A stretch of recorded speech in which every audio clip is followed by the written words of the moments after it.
everyone. Welcome back to Poppin' In with Alexa and Molly. I'm Molly. And I'm Alexa. And we are back with our new episode. Yeah. I don't know what I was going to say. I was going to say 92nd We're ready episode. to fall in love. We're ready to be courted. Oh my gosh. Yeah. Well, okay. I was just going to say, you said the nicest thing to me, like right before we started recording. Well, I don't know if it's nice, but it complimented me. Oh. You said that I could be an AI voice. And I was like, thank you. I could see that. I couldn't nice. because sometimes I'm just like, Well, actually, you're Alexa, so you could. oh my God, someone made the joke to me this weekend. They literally across the table, they go, has anyone ever made the joke, Alexa, how's the weather? And Like, no, never. And I said, yeah, I've actually never heard that one. Yeah. That's a new joke in my life. You're really creative. I didn't say all of that, Wow. but I'm not like that much of a bitch. Yeah. But I was just like, great, thank you. Yeah. And moving, You're like, I never even made the connection. I'm like, wait, does Amazon have a product? That's what? But anyways, I have another compliment actually for our friendship, because I will say, so it's been so dreary lately and it's been so hard for me to just feel like alive because I'm just like stuck in the house. I work from home, you know, and it's like, what am I going to do? It's raining. And sometimes like today I was like, oh no, like I was like, I'm so tired. Like, I feel like I'm not going to have like the energy to like record the podcast. And then as soon as you came over, we got it chatting. Aww. I was like, wow, I feel You like came alive? Yes, I was like, I feel like sometimes I'm like, I just need a little friend time. Aw. I felt that way coming over. I was like in my house. I didn't work today, and I literally was like, revving up my feet. Like I was like, as soon as I get over there, I'm gonna talk so much. Yeah. Like I was so excited. I missed you. Me too. And I mean, it's only been a little over a week, but yeah. And it's funny because like I feel like when you first come in, we're kind of like, hey, so Yeah, what's it's like, new? And then by the end, it's ew. like, so let's talk about our trauma. yeah, we have to like reconnect. We have to Yeah. re-meet each other. Yeah. I saw a really funny tweet where it was like, you know, when you have a sleepover and the next morning you have to kind of like reconnect with each Yes. other. You have to kind of like it's so true, where you wake up, it's like Yeah. kind of awkward at first and everyone's making small talk about how they slept. Yeah. And then it's like, Like, I was like, that's so true. like, where do we want to go for brunch? Yeah. So what are you popping with this week?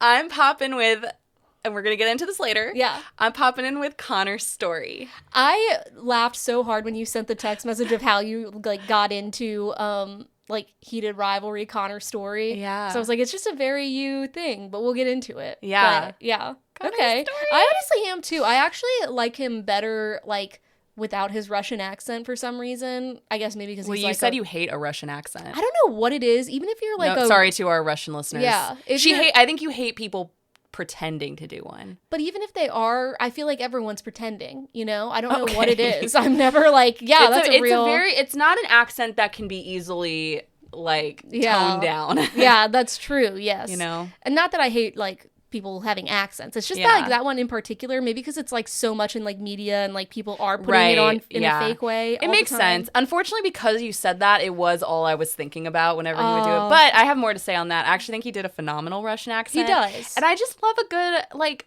I told you, the reason... Well, I'll get into this later, but I saw his SNL promo before. Yeah.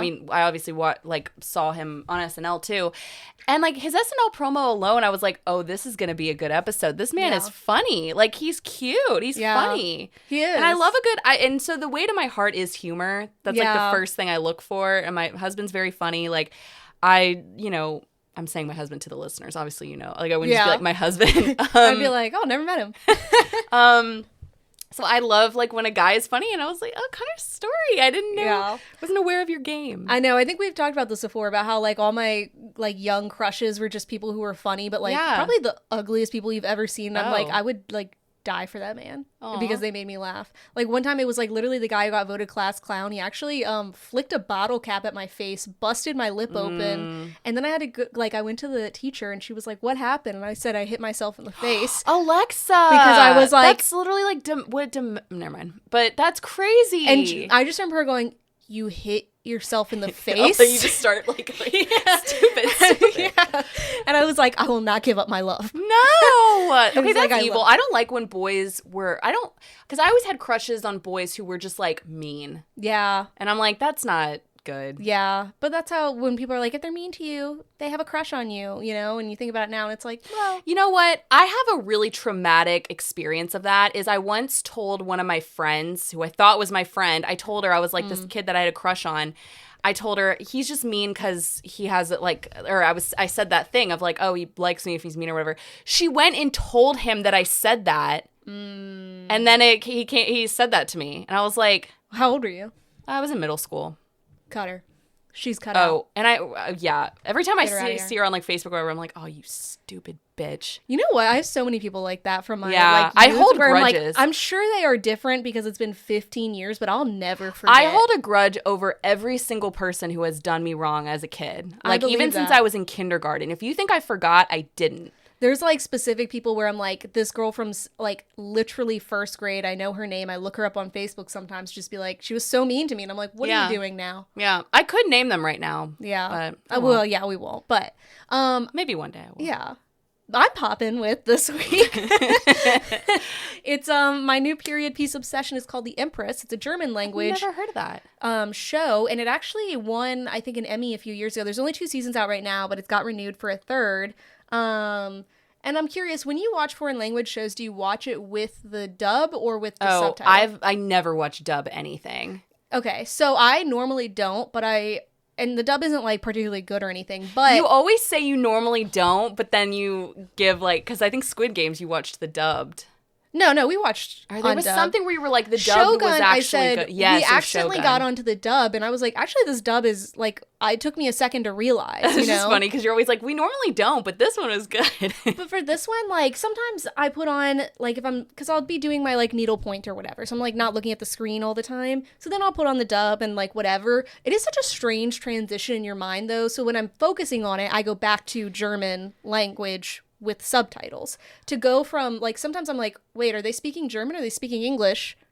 Because it's like taking me a second, and it's so interesting. I'm curious y'all's thoughts on that. Let me know what your brain does. I probably would not switch back and forth. That seems stressful. It is a little stressful, especially because it makes you realize how many similar German words are English, but you know, makes sense. But anyways, it's a phenomenal show. It's just what is it on? It's on Netflix, and it's about like the Empress who, it was kind of like around like the Franco-Prussian Wars, like what they're leading up to, but it's just like, it's kind of around like a similar time as I think Catherine the Great, which is interesting. And it's like they have this really lovely relationship. And sometimes like when you watch these period pieces that are maybe like 120 years ago or whatever, it makes you realize like it's in the past, but it still feels so modern. Yeah. Like some of the stuff, like they're like building railroads and talking about public transit and stuff like that. And you're like, whoa. Yeah. Okay, bring that to Congress. Interesting. So anyways, I love it. It's really good. Highly recommend. Nice. The dub is whatever. Yeah. I hate, actually, the like worst, dubbed. If you watch someone crying and it's dubbed, that is actually the worst thing you'll ever see. Yeah. That is awful. Yeah. But speaking of period pieces, so. Yeah. I watched the second half of Bridgerton today. Wait, or not today, sorry, this weekend. The second half of this 4th season. Oh, I thought it just came out, like the whole 4th season. No, the first half came out, I think I mentioned it on what I was popping in with like a month ago. And then the second half, they split it into 2, as they want to do these days, and it pisses me off. Okay, that's crazy. Can I just say before you get into it? Yeah. I had I keep, I kind of in the back of my mind have seen I've seen stuff about Bridgerton season 4, but like really not a lot. No one seems to be talking about it. I think it was one of my least favorite seasons. Honestly, well, actually the first season was. The first season I remember watching and I was like, I don't understand why people like the show. I hate it as a very period piece like snob person. And then I loved the second season with Jonathan Bailey. And then the third season, I just didn't think the guy who played Colin, he has like his eyes are dead to me, and I just like couldn't get into it. But people really loved the third. Like I heard a lot about the third season, as I did obviously with the other 3, but like I have not heard a lick about season 4. I think it's like it was fine. It was kind of a Cinderella story plot. So it's like the second oldest Bridgerton brother, his name's Benedict, who honestly, he seems like a lovely person, but he's just like not. He's like looks a little bit older, like he looks like he's close to his 40s maybe, I don't really know.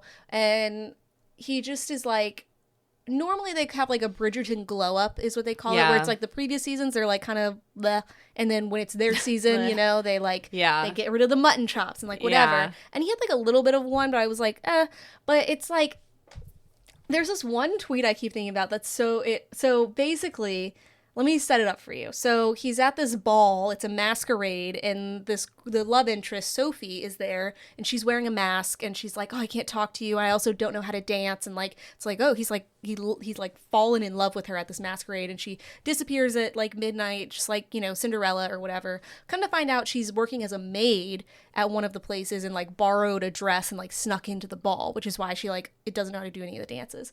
This is an Asian woman, right? So then after that, he's doing the Cinderella thing where he's like, I have to find this girl. So he's like going up to all of the women in the ton. And someone was like, wow, Benedict, an unproblematic king, clearly made a connection with an Asian woman, but he's going up to black women, Indian women. He's going up to all of them and just being like, was it you? And it's like, no, like she was wearing a mask, but you can tell like, Yeah. like, obviously not. So that was, like, one of the things that was interesting. It's like the Cinderella with Brandy. Yes, exactly. Because the thing is, I was listening to this thing, it's not, Bridgerton isn't color blind, but it's, like, color, like, because color blind would be, like, people of the same family might be of different races, you know? Whereas, like, in Bridgerton, they address race. Yeah. A little bit, but it's not like obviously historically accurate, but like people of the same family are going to be like, they're going to be Indian, this is going to be like a white family or a mixed family or whatever. And so, which I think is great. Love that. Mm-hmm. But just like the way he was just like, is it you? And it's like, no. Bitch. Like, do you have, and so then the second half, like, so eventually he like rescues her from this place because she gets kicked out by her stepmother and her two stepsisters or whatever, where she's been working as a maid after her father died. God. You know, it's Cinderella, basically. And he rescues her from original. The second place where she works, where this guy's like trying to like assault her, basically. And so they have this like lovely place literally the property is called My Cottage, M-Y Cottage, which is very confusing when they talk about it. And the whole time, like, he's been drawing all these pictures of this girl from the masquerade or whatever, trying to figure out who she is. And they spend so much time together. I'm like, this is highly implausible that you would spend this much time together and you not be like, wow, she really does look like this girl I'm obsessed with, you know? Mm-hmm. And I think, like, I don't know. I feel like the other seasons, maybe the chemistry was better. Like, you don't really feel a lot of chemistry between these two. And I think because Benedict has been kind of pegged as this, like, kind of jovial, fun-loving, like, he's like the silly brother. Yeah. It's hard to take him seriously as a romantic lead. Mm-hmm. And so, but I think there were parts of it that I did enjoy. Like, I watched it very quickly and, like, it was nice to watch it. I think I said this before, when in like the dead of winter, because it's so springy and it's so lovely and that sort of thing. What I will say has become very annoying. So they now have the previous couples on, except for the first season. They literally don't talk about like the first season sibling. It's like she doesn't exist. Wow. And I guess it's because they don't come back on the show, but I'm always just like, okay. You're not going to mention? Yeah. Yeah. But, like, Nicola Coughlin's character and her, like, husband are in this season, and they're just, like, they've just had a baby, and they're just, like, in the throes of new love, and then Jonathan Bailey and, oh my God, what's her name? Ashley? Yes. Isn't it Simone? Simone Ashley. Yeah. Yes. They come back for one episode, barely. I think they only, like, came back. I mean, Jonathan Bailey's a bit busy. Yeah. But they're just like, oh, I'm going to miss you so much. Like, I love you so much. Like, we'll see you in a week. Like, they're like separating to like, he's going on a trip or something. And it's so disgustingly sweet and sappy that I'm just like, that feels highly unrealistic. I actually don't want to hear how in love all of these people are. Like, the main love story is always interesting because it's like, there's some strife and there's some back and forth and like whatever. And I'm like, these like super sickly sweet things on the side here. I'm like, that actually, like, I don't want that. Yeah. I'm like, just make them feel more real. And like the way they talk about love sometimes is like eye-rolly, where the mom is like, I just want you to fall in love like I did. Like, falling in love is the most important thing you could ever do. And it's like, you're a grown woman. Yeah. Are we sure about that? And so I think like it wrapped up nicely. There's this whole thing where this is a spoiler, I guess, but this is from 2 seasons ago, so not really. So Penelope was Lady Whistledown, and this season she's like, I don't want to do it anymore, and she retires. And on the last episode, it's like, there's a new Lady Whistledown, and you don't know who I am. And I'm like, okay. I'm curious. I don't know if they've announced it yet, but who the next season is going to be. Do you think it would have been more interesting to have her never reveal she was Lady Whistledown until the end of the show? I think so, but I will say if it had been Penelope, like literally the first season I was like, it's Penelope. Oh. You know what I mean? Yeah. So they needed to be better about like concealing it maybe. Yeah. But I'm curious who the next season is going to be about, because there's Eloise, who is like the typical like, I never want to get married, I don't want to go on I a feel like marriage it mark. would have to be her. Like if it's not her, what is happening here? Well, there's no other siblings, right? No, there's like 3. There's like little ones. Well, they're like 15 or 16 now, so they're like about to be of age. Oh yeah. By the time like the next season comes out. And then actually one of the sisters, this is a big spoiler for the season, but also whatever. She got married. She had like a side plot. She was a sister with a full side plot, got married last season. Her husband, this is like a text from my dad. He got a headache and then died. Which, for context, okay. I had a headache. Yeah, maybe give context. I had a headache this week, and my dad was like, do you think you have a brain tumor? Yeah. So, and I watched this. I was like, what is my dad watching Bridgerton too? I don't know. Anyways, so now she's going to be back on the marriage mark, but I think she's going to be a lesbian. Maybe. Or queer. Yeah, they haven't done that yet, right? So Benedict is bi, which is interesting. So that this season was his season. Okay. Yeah. And he like mentions it to his love or whatever, but I'm curious how they would do it and be historically accurate. But they're not historically accurate. Yeah, but even in this season, so the whole thing is he wants to like marry this maid, and everyone's like, you can't marry a maid, like that'll ruin our family, you'll have to be whatever. And of course there's some plot that it like works out that it's like then now the queen is accepted or whatever, but it's like sometimes they bring the conventions of the society right. to the forefront. I think they'll figure it out, and it'll be like slightly corny and unrealistic, but I think they have to do it. Yeah. And I think I'm like surprised they haven't already. Yeah, I'm surprised too.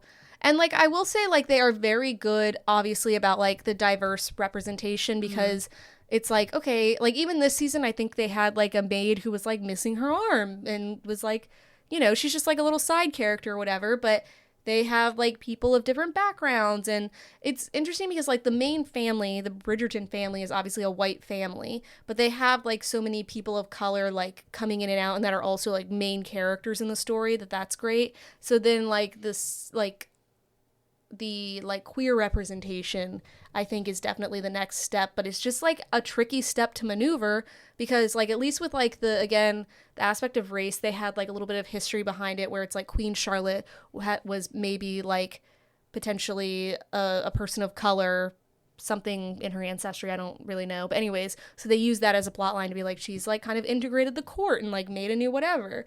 But I don't know how they would do that. I don't know. Yeah. But I hope they do. I hope they figure it out. I think it was fine.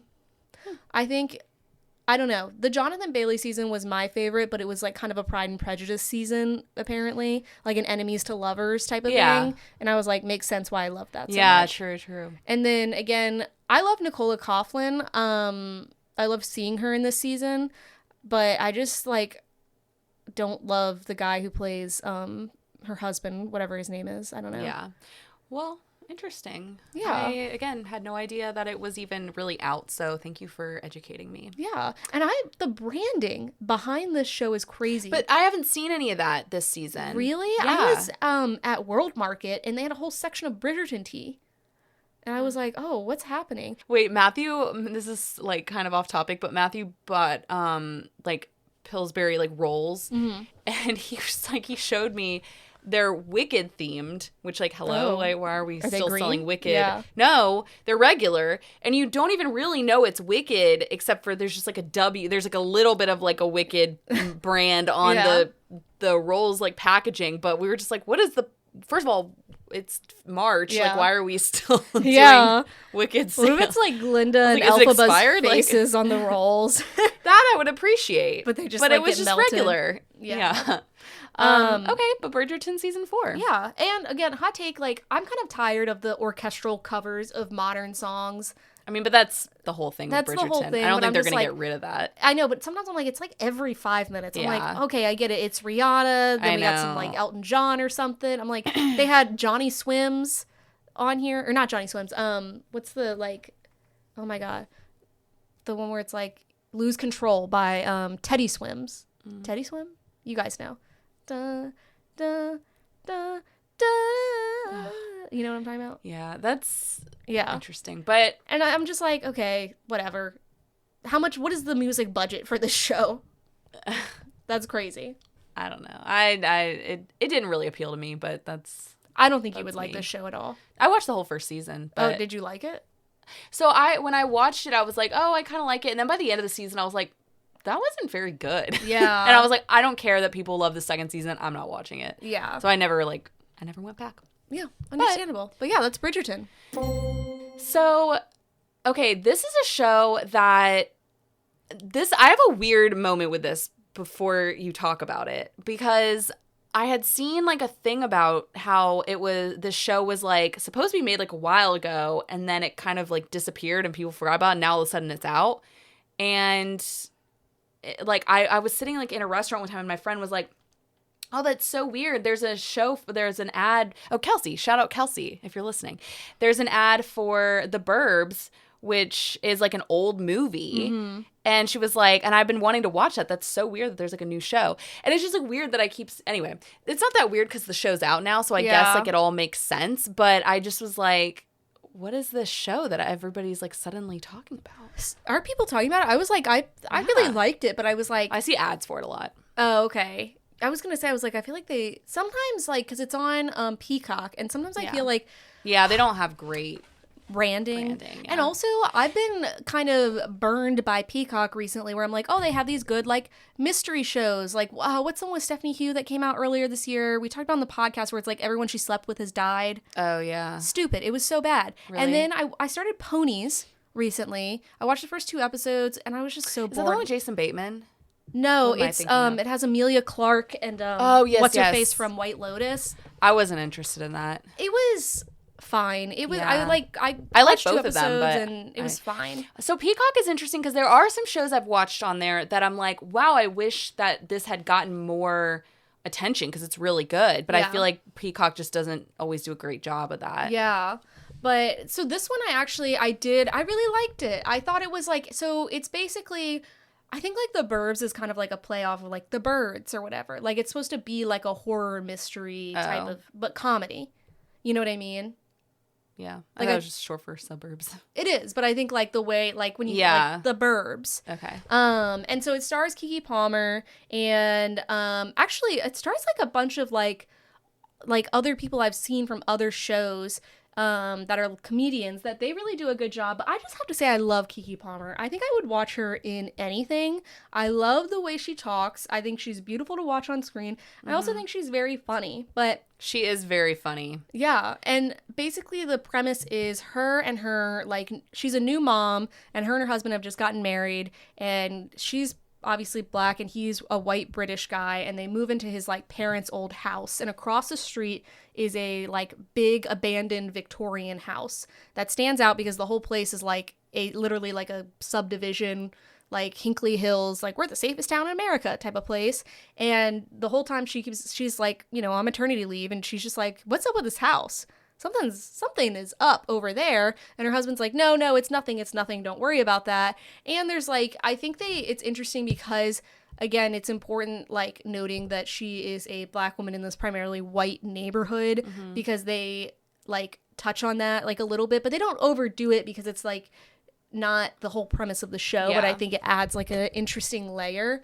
And she becomes friends with like her neighbors who are kind of like quirky older people, and they seem to have like their own little secrets. And so she just like can't like stop thinking about like this house across the street basically. And like a girl went missing there that went to high school with her husband, and he's like, yeah, but she passed away, like, and it was really sad, we were friends, but no big deal. Like, he keeps trying to shrug it off. And so then, you know, hijinks ensue as she's like trying to solve it. And it's just like, it's a good, I I describe it, I think I mentioned this on the podcast where I was like, it's a good lunchtime show. When I'm like, I want a 30-minute show that's not too heavy while I'm like taking a break from work and I'm just eating my lunch. And I mean, it wasn't like I'm like gagged laughing, you know, but it was funny in like a like primetime television, well-produced way. The house that they live in is beautiful. I want to live in that house. And I think like there's some twists and turns that you don't expect that are very well done. Like I think overall, it's not a show that I'm like, oh, that's gonna like win Emmys and I would recommend it to everyone. But I was like, I enjoyed my time with it. Yeah, I think so. It's actually based on a movie from the 80s. Oh, yeah. Yeah, it has Tom Hanks in it. It's like a dark comedy, I think. Yeah. But it's become like a cult following. But so that's, I mean, I don't know where their name came from. Figured it was like probably like the Birds, the Burbs type of thing. Because it's like one of those things. But the other actor in the show, though, is Jack Whitehall, who I really, really like him. I don't know if he's he's a comedian, but so he's like, I always think there's certain people who I like just know from the Graham Norton show. Yeah. And like he's one of those, like he's always on the couch. Always on the couch. He's always on the end of the couch, which means, you know, he's like going to tell like he's the funny one who's going to tell like a joke about shit and how he shit himself. Like that's always like what it is. But he is really funny. He actually had this show with his dad that I really liked because I love like a father-son. Like, but he had this like, it was like a travel show. And what was it called? He's really funny. It's just... It's called Travels with My Father. Cute. Glad I had to do a lot of research for that. He's cute. I actually think he's really, really cute. He's really funny, and too. His little accent is fun. Yes. And I just like, I don't know. Like, again, it was just it's not anything where I'm like, this was mind-blowing, but I loved it. And I'm glad, like, I feel like Keke Palmer's been in a lot more recently, and I want to see her in more. I would be curious to see her in a serious role. I feel like she is very talented. I don't know if she's interested in that, but I would be curious to see what she does. I know, because I'm even thinking, like, the only thing I can even think of, and she still was funny in it, was Nope, which is, it's kind of a horror movie, but, I mean, she was funny in it, so I don't really know if that counts, but... I'm telling you, One of Them Days was such a funny movie. Yeah. I highly recommend it. It's like a good, like, you know what, we're just staying at home, we're eating dinner, and we just want to watch something light, and it's, like, great. I remembered another drama she was in, and... God rest her soul, because it was my aunt who actually recently passed away. But I remember we were watching this movie with her. It's called Aquila and the Bee. Yeah. And it is like a drama, so that's why I bring it up. But we were kind of laughing because when I was a kid, like she made us, I did love Keke Palmer even as a kid. Like I watched a Nickelodeon show with her. Like I was a big fan. So she like made us all sit down and watch this movie that she had watched called Aquila and the Bee. And she was like, it is so good.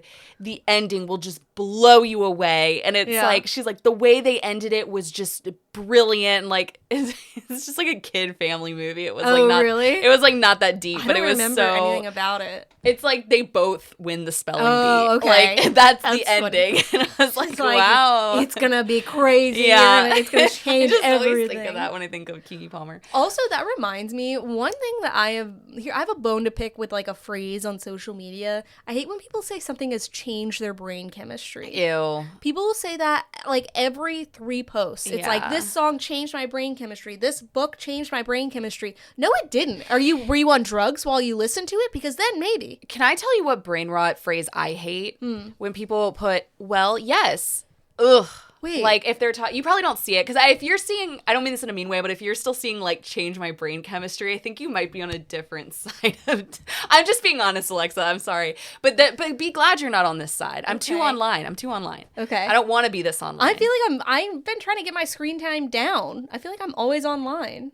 I don't know. I think we have a different algorithm, but that's okay. Yeah. Be glad you're not on this one. Okay. But people go, like, if they're talking about something, they're like, well, yes. And it's like, ugh, it irritates me. Okay, if you're listening, you'll know what I'm talking about. I think I know what you're talking about, yeah. And it's like it was maybe funny at first, it wasn't, but like at this point, like it's so annoying when people say it. When I read that. You know what? Another thing. Like, it'll be like if somebody won an Oscar, they'll go, well, yes. And it's like, yes. Ugh, yeah. I hate it so much. This is not a new thing. I have hated this ever since, like, this was invented. But wherever people make a video and it's the AI voice where it's like, follow me to start my day. Opening my garage. Oh, do you know the AI voice I'm talking about specifically? Mm-hmm. It's like it's a female AI voice that's so... Anytime I hear it, I'm like, this could be a video about how to make $1 million. Scroll. I'm not listening. Yeah. I'm not, you know what I mean? Like, this could be a life-saving video. I'm not listening to that grating AI voice. Yeah. Anyways, that was like way off topic. I would do a better voice. Yeah, you would. And we all know it. Yeah, we all do. You should, I mean, honestly, look into it. I bet you'd make a lot of money. But anyway, so that's The Burbs. I think it's like a fun, easy show. Yeah. It's a good one. Nice. Yeah. So on to a little bit more of a serious topic. This is not a review. This is real life. Yeah. Something just happened. But I kind of wanted to talk about the BAFTAs. Yeah. Because something interesting in a terrible way happened. Yeah. And I wasn't sure at first if we like should talk about it because we are neither Black nor have Tourette's. So I was like, does anyone want to hear from us or hear our thoughts? But it's hard not to cover because I feel like it keeps coming up. It's kind of like it's become a very big thing. Yes. So I think we should talk about it a little bit. But so basically at the BAFTA Awards last week, John Davidson, who's a prominent Tourette syndrome advocate, his life inspired this biographical film. It was called I Swear, which I actually think is kind of a funny name. Yeah. Anyway, but he was attending the ceremony because I think the movie was nominated for some awards. Yes, the actor who played him, I don't remember his name, but he did win an award. Okay. And so he was there for that and kind of representing his movie. And then at some point, Michael B. Jordan and Delroy Lindo, who obviously are both Black actors, and they were, yes. Yeah. and in sinners. They were obviously in Sinners. This is relevant to what I'm going to say. That's why I said that. They were on stage presenting, and John Davidson shouted a racial slur that can be heard, and everyone heard it. Did he shout it multiple times? I think so. I had heard that he did it multiple times that night, that like throughout the night he had said it multiple. I didn't know if in that moment. Times, I think. Okay, so yes, he shouted it multiple times. It obviously ruined their moment on stage. They heard it. They kind of stopped for a second, but they kept going, and they, to their credit. And it, the show was broadcast on a 2-hour delay. But the word ended up being aired on the BBC feed. However, they did censor the Free Palestine. Oh, I know. I'm sorry. I'll let you cook. Sorry. I was listening to a podcast, Spoiler. British podcast. They were covering this, and they were just talking about like the BAFTAs, and they hadn't got to it. And I was like ready to like send an email and be like, I can't believe you're not covering it. Yes, and then they did, so I retracted my anger. Yeah. Sorry, continue. But anyway, yeah, so obviously, like, and I'll come back to that because that alone sparked immediate, like, backlash and controversy. But basically, so Davidson's condition, this guy, John Davidson, his condition includes this rare Tourette's, like, symptom that just causes people to involuntarily blurt out things that they, would be like seen as, like that's like obscene or socially inappropriate and that they, wouldn't normally say, including slurs. And so he and other like disability advocates have like talked about like these outbursts are not intentional and they're not reflective of his beliefs. So like he said that afterwards, he like issued an apology and he was like, it's not like, it's not actually ever something that I would feel, But so this whole thing is like such a unique situation because it was involuntary. But I think, so at first a lot of people were really defensive over John Davidson and they were kind of like, okay, like everyone was trying to explain. But at the same time, it was like, okay, that's fine. But I also like, I don't think Black people should have to come to the BAFTAs and get racial slurs yelled at them either and just be okay with it. You don't need to make an excuse for him necessarily. And like, because it's interesting, I was like reading something about him where it's like he's gotten like arrested before because he'll walk past a cop and be like, I'm a pedophile, I have drugs on me, and stuff like that. Yeah, so that like happens to him all the time. He yelled something at the Queen. He met the Queen and he yelled something and she knew about it, but I mean still, like, I was kind of thinking, I was like, when he goes to the grocery store and if he saw a Black person, like, what does he do if he's at the store or something? He could get his ass kicked. Like, I think he like, I don't know. I think he probably has to be prepared for that or something. But maybe have someone with him who can. I don't know. But I was just curious. I mean, what kind of life is that? That's That it's crazy. I can't imagine, because it does almost seem like an anxiety thing where it's like, it's almost like you go through the airport and you want to be like, I have a bomb, right? Type of thing. Oh God, he probably can't fly. Yeah, no, he's gotten like, I think, arrested at like the airport and stuff because he's like done stuff like that.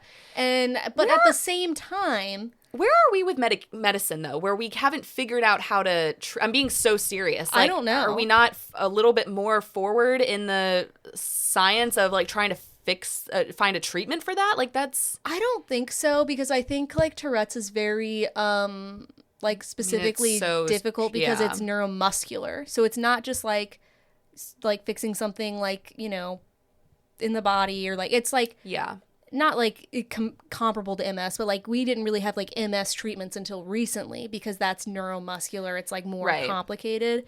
But I think it's also like, here's my thought, and let me know if this and is. I do have. Sorry. Oh, no, no. Go ahead. No, you go ahead. Well, I was just gonna say. I mean, so if you're saying like, you know, I think you're right. Where especially if he walks by a cop and say, like, if it's stress induced, and you know, by law, like you can't keep people with disabilities from an event, and I'm not saying you should, but I almost am like, should he have maybe removed himself from the event in general? Like, I mean, he did actually remove himself after that, but I just maybe wouldn't go if I knew that I did that. Like, I don't know. He can't isolate himself, but I guess I'm just like. But here's the, like, because I agree with you, and I think the thing is, I don't think he needs to isolate himself from, like, everyday activities, going to the grocery store, whatever. Yeah. And if he, like, obviously if he says, like, a racial slur at the grocery store, also still awful, but I think, like, in this situation, it's like, it's not like he's nominated for anything, so it's not really his night, it's these people's nights. Like, this would be something where I'm like, I know myself, and this could happen, right, and this will ruin this night for everyone, so I'm gonna take a step back. Exactly. And that's the part that bothers me a little bit on his side, is like, obviously I'm sympathetic towards, he can't help it. It's involuntary, and I understand that. And there needs to be clearly more education around this, you know, around Tourette's and around this specific symptom. But it's like, you're right. I mean, his movie was like nominated, I guess, but he wasn't. And maybe, I don't know. And so apparently, I mean, he has like repeatedly said, like, you know, it's not reflective of his character. It wasn't intentional. And he said, I mean, I'm sure this was like worst case scenario for him. Yeah. So but again, like we were saying, I think maybe he should have just gone. Maybe. But he said he was deeply mortified and ashamed. And he also criticized the event's handling, and that he was told beforehand that any swearing would be edited out, but the slur was still broadcast. And he did leave the auditorium once he realized that his tics were audible to the presenter. So he did, like, leave. Yeah. But okay. Go ahead. So I think that everyone can kind of come to an agreement on this, that the people to maybe blame are the BAFTAs and the BBC, because they censored Free Palestine statements, but they didn't censor a racial slur. Yeah. And, I mean, so they obviously could have done it, and they chose not to. And so I do want to read a quote from someone who I thought really put this eloquently, but Jamie Lawson, she's an actress from Sinners, and she was asked about it like the other day, and she said, I think the events this weekend exposed a couple things.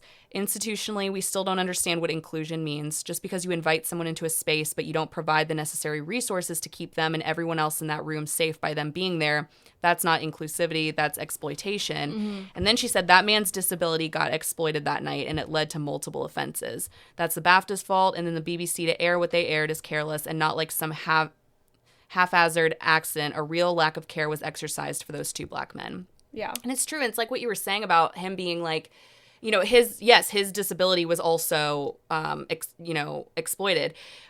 But also, I mean, like this, like you said, I mean, yeah, his movie was there, but like, you know, those two men were up on stage. This is a big, I mean, Delroy, like he has, I think this is the first time he's been nominated for awards. Like this is like, and even if he wasn't, whatever, this is still like a huge, and just like seeing the looks on their faces when that happened is just like, it's so upsetting, because it's just. And that's why, like, so you said like they had told him like, oh, any swear words or anything would be edited out or whatever. So like he knows going into this, but it's like, okay, honestly, if that were me, it's not even that they would be edited out. It's the fact that I know I have the potential to Yes. say this, and this will, like, take away from this person who's actually, like, nominated for an Right. award, like, their night, their thing. So maybe, like, if it comes to a thing where it's like, oh, we're gonna have to, like, edit out if you say a racial slur, then I would be like, okay, maybe I should just, like... No, I agree. Because, like, edit it out, sure, that's for the audience at home, but, like, the people who are there... And then there's Alan Cumming, like, what he said. He didn't handle it great. Yeah. He came out, so Alan Cumming was hosting the BAFTAs, and he came out and, like, said, you know, you might have heard, like, you know, some inappropriate language, and he basically just said, if you were offended, we apologize. And so it's just like, well, if you were offended. Yeah. And I know it was probably like a... on the fly, yeah. like, whatever. But it was the whole thing, I think, like, was just handled... badly. And so the BBC did apologize for putting their guests in a difficult situation, and they said that it was a mistake that the slur was not removed. I don't know, but they did pull the broadcasted version from its streaming platform. But and apparently, so John Davidson has, like, issued an apology. I don't know if he's actually apologized to Michael B. Jordan and Delroy Lindo. I don't know if he did, like, and I don't know if they would want that, but I was kind of interested in, like, if, you know, he's reached out to their teams at all. But I think that quote you read does, like, sum it up pretty well, though, where it's like, it's an uncomfortable situation all around that was handled poorly, and it's just like, I don't know. Yeah. Like, I don't know what the solution is, because you don't want to, like, exclude people from things, but you also don't want people to have to, like, endure that kind of, like, I don't know. No. Yeah. And they actually, so the NAACP Image Awards were, like, a few days ago. Mm-hmm. I think maybe Sunday night. And so they addressed the situation because Delroy Lindo got up there. I don't know if he won something, but he was up there, and he, you know, acknowledged the incident. He thanked the Black community for the support that he and Michael B. Jordan received. And, you know, he basically said that, like, you know, it's turned something very negative into something very positive because, like, you know, a lot of people were behind them and, you know, supportive. And then they all got a standing ovation. And, you know, it just kind of, it did turn that into something more about, like, community and pride and resilience. But so the only thing that's kind of come from this that I'm, like, not a fan of is just now this man is getting just absolutely attacked. Yeah. And that's also unfortunate. And I just think, like, because I guess, so Dion Cole was hosting, and he's faced some backlash for one of the jokes he made. He said, if there are any white men out here in the audience, I advise you to tell them they better read the room tonight. It might not go the way they thinketh. Whatever medicine they're on, they better double up on it. Oh. Yeah, I don't know. I was like, okay, well, now this is turning into, like, an entire... It doesn't need to be everyone like just like making fun of him specifically. Yeah. And it's obviously they can't not address it. I'm not saying that, but I was like, okay, that's not even funny. Like, I don't know. And then SNL did a sketch too this weekend. Oh. And theirs is less direct at Davidson, but it was about all the the sketch was about, like, all the canceled celebrities like J.K. Rowling, Mel Gibson. Really? That's the delayed sketch. Kanye. Well, it was, like, about them, like, basically claiming they had Tourette's so they could get away with stuff they've said. Okay. And, I mean, I think, like, so obviously it was, like, a, you know, it was satire, but I just was, like, it wasn't, like, a super funny sketch anyway, but I was also like, oh, my God, can you, like... Yeah. I don't know. There's a lot of victims in the situation. I'm not even, like, just totally defending it, like, but I'm just saying, I'm like, damn, like, I don't know, maybe we just shouldn't keep this going. Why don't we blame the BAFTAs? Yeah, and I think we can all agree, I agree with you that maybe he should have removed himself, not come, but I don't know if we should just now, like, sit here and just, like, laugh at a disabled person. I'm not sure if that's great either. But I also don't think, I mean, I understand the thing of, like, we were asking for sympathy for them, but I don't think, you know, that, like, Michael B. Jordan and Delroy Lindo necessarily needed to forgive someone for yelling a racial slur at them either. So it's just it's all around not it's a bad situation on all sides. Not good. Yeah. But yeah, we just wanted to kind of touch on that because it's obviously been talked about a lot, and so we just wanted to talk about it a little bit. But on to some other. I don't want to say drama, but on to another incident. Yeah. So Scream 7 just came out. Okay. And 7. God, first of all, not numbers. seeing it. I'm good. Yeah, they are fat. It's the Fast and Furious numbers. But I think there's just so much drama surrounding this movie that it's like, I don't want to see it anyway because first of all, Scream is one of my favorite movies. I love Scream. I love Scream 2. I'm actually good on like all the rest of them. I saw the beginning of this like reboot, like it was like a couple movies ago, the one with Jenna Ortega and Melissa Barrera, and it was fine. Like, Jenna Ortega was in a Scream? Yes. That's crazy. So I'll get into that. So basically, now Scream 7 is out. Okay. And so there was one before this. You probably saw it was like they're on the subway and like there's like, oh, maybe not. I didn't know we were past Scream 3, I'll be real. That's crazy, Alexa. There's 7. Yeah, that's But there was one with like Emma Roberts. There's some pretty big ones. Okay. I don't know. That's fine. But 2 Screams ago, I don't know another way to say it. 2 Screams ago, they rebooted it, and it was like Melissa Barrera played the older sister, and Jenna Ortega played her younger sister, and it was like they were kind of the main characters of the movie. Mm-hmm. And Melissa Barrera was, she was good in it, but she got fired after posting, this was back in 2023, she got fired from the movies following social media posts, regarding like the Israel-Gaza conflict. She was pro-Palestine. And I guess the studio kind of labeled it as anti-Semitic, so they fired her. And that alone like led to the departure of Jenna Ortega. Like she left the movies because she was just like, bye, like if you're gonna fire her, because it caused like a huge controversy, like just because she was posting about. Where was I when this happened? I don't know. I didn't even know they were on this screen. Obviously, I don't think we had the podcast yet, but they were. Yeah, she was fired. It was a big thing. Wow. Yeah. And then Jenna Ortega left too because of that. Cause she was just like, I stand with my, they played sister, so she was like, I stand with my sister, basically. And then the director, Christopher Landon, also left, and it's now caused for like a widespread boycott against Scream movies. So like even like fans of the Scream franchise are like, I'm not seeing this. Like everybody should boycott this movie. There was like a protest in LA. Like it was. Like, I draw the line at Scream 5. Yeah, no. And I was like, I don't think a third one should have been made. But anyway, so it caused like a whole. It was a whole thing. It's such a mess. And so now that this new Scream movie has come out, like it's being boycotted, and it's Mm-hmm. It's just like it caused like so much drama. They had to, I think they had to like, it took like them a while, I think, to even make the movie. But in this movie, so a lot of people are returning. So like Neve Campbell obviously is coming back. I think Courtney Cox comes back. Matthew Lillard, who died. Wait, so I did see so the trailer confused. for this. Yeah, and I was like, why are we? Because like her daughter. Yeah, I don't know. It's honestly. It's too much. And even for like I love Matthew Lillard, but I was like, are you sure? Like, I don't know. And also he died. I'm confused. Yeah. But okay.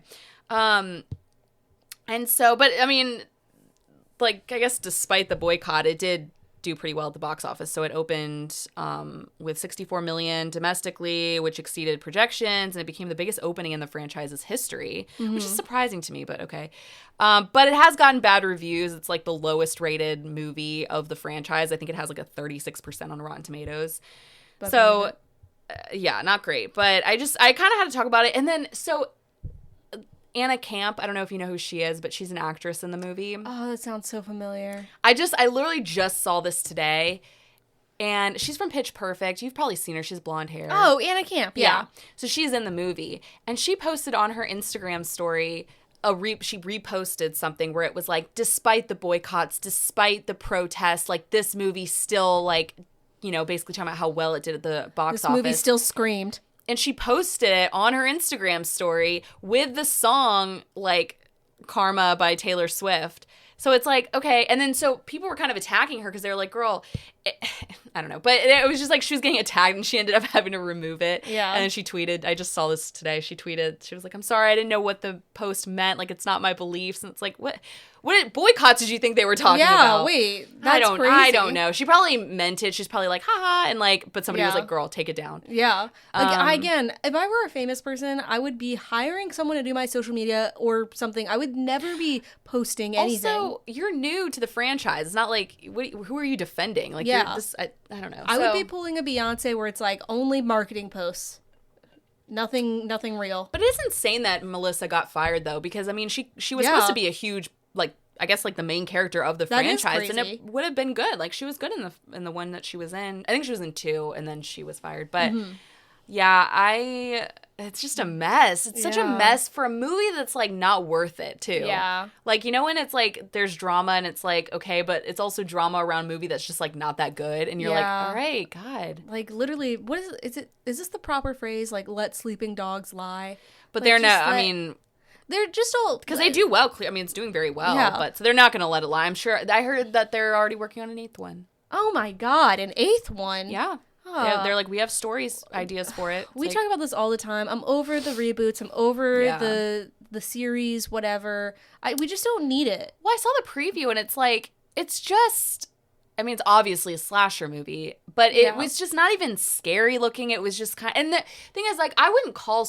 Well, maybe Scream is a little scary. I'm scared of masks. But, like, I think what makes Scream so good is, like, the satire, like, kind of the meta around... Like, you know, I think it's a great movie, but I just do not think it needed this entire franchise and then the franchise reboot. Well, also, I think it's like Scream is a good example of one of those movies that it's like it was good because it was unique for its time. Yeah. You know, and then you make 7 of them. It's no longer unique. You're kind of ruining the brand. But we keep doing that with these movies where it's like this was unique for the time. Yeah. Like if you make a sequel to it 20 years later, it's maybe not. Oh, and I forgot to mention that one of the things that they were one of the ways they were boycotting was someone leaked the big, like, plot twist in the movie. So there were a bunch of, like, leaks from the movie. God. And so it's just like, so now is anyone going to even go see this? That reminds me of, do you remember the Stephenie Meyer leak? Midnight Sun? Yes, when she was like, I'm not going to publish this anymore because someone leaked it. It was like 15 years, and then she was like, okay, guys, you I know guess what? I'm going to The publish thing is, leak it, and maybe not a book, but, like, leak the screenplay, because, you know... It's Scream 12, you know? Well, not only that, but there's been a lot of, like, screenplays that have leaked, and it's like, whatever. I mean, you're still going to, like, people still don't know how it's going to look, so just still make it. What edition of the Now CDs do you think they're on? 50, no, more than that. Oh my God. 150? What if they're like now 53.5 or something like that? I don't know. What? Like they're just like, we gotta really, you know, span this out. Like, are people still doing Now? I don't know, because do they still make CDs? Well, I saw this whole thing about how like Gen Z is like bringing back like CDs and like DVDs, and I'm like, well, wait, what was Now? It wasn't just this. Was it covers of the songs? It was like the songs, but then it would take out stuff, so it would be like appropriate for kids, you know? No, that was that Now? I guess because they showed the commercial. Okay, but here's the thing. I mean, if they don't really sell CDs anymore, at least like they haven't recently, really. Yeah. I mean, what would that show up on? Like on Spotify. Like really? If you search like Beyonce's Lemonade, it's like an album. You know what I mean? So it'd be like Now 42 is going to be an album set of these like specific songs. Which I guess kids, yeah, because I was like, who would listen to that though? But I guess still kids. Who in this world? Yeah. But anyways, that's really interesting. It was interesting. It's just such a mess of a movie. Can't wait to see it on What Went Wrong. Oh yeah. Shout out to our friendly podcast that they don't know us, but we know them. Please be our friends. I listen to you. Please be our friends. But anyways, so the Traitors just ended. What do you know about Traitors? Like about the setup of the show? I feel like I knew about it before you did, actually. Probably, but like, do you know? Like, I didn't know like how it worked when I first started like watching it. I believe that they are. Well, I don't know like all the different things, but it's just basically like a group of people in a house, and one. Well, maybe it's more than one, but like one or more than one are a traitor, and no one knows. Yeah, I don't know. So like.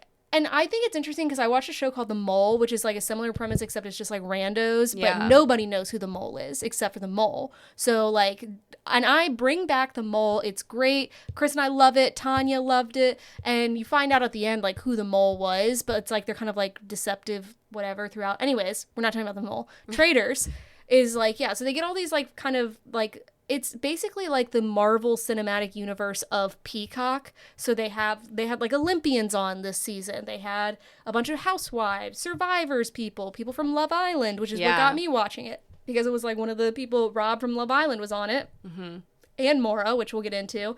But I was like, I love Rob. That's the hottest man I've ever seen. I will be watching it.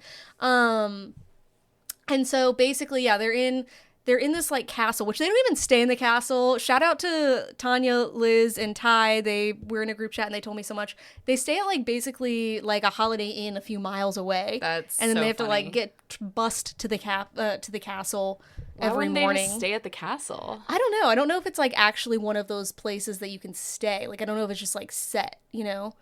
That'd be so much cooler though, because then they could turn it into like Big Brother and like film them. Yeah, which is even funnier because they do these like B-roll things where it's like them like getting into bed every night, but it's like in a castle room to know that they aren't like they've just filmed it. Funny.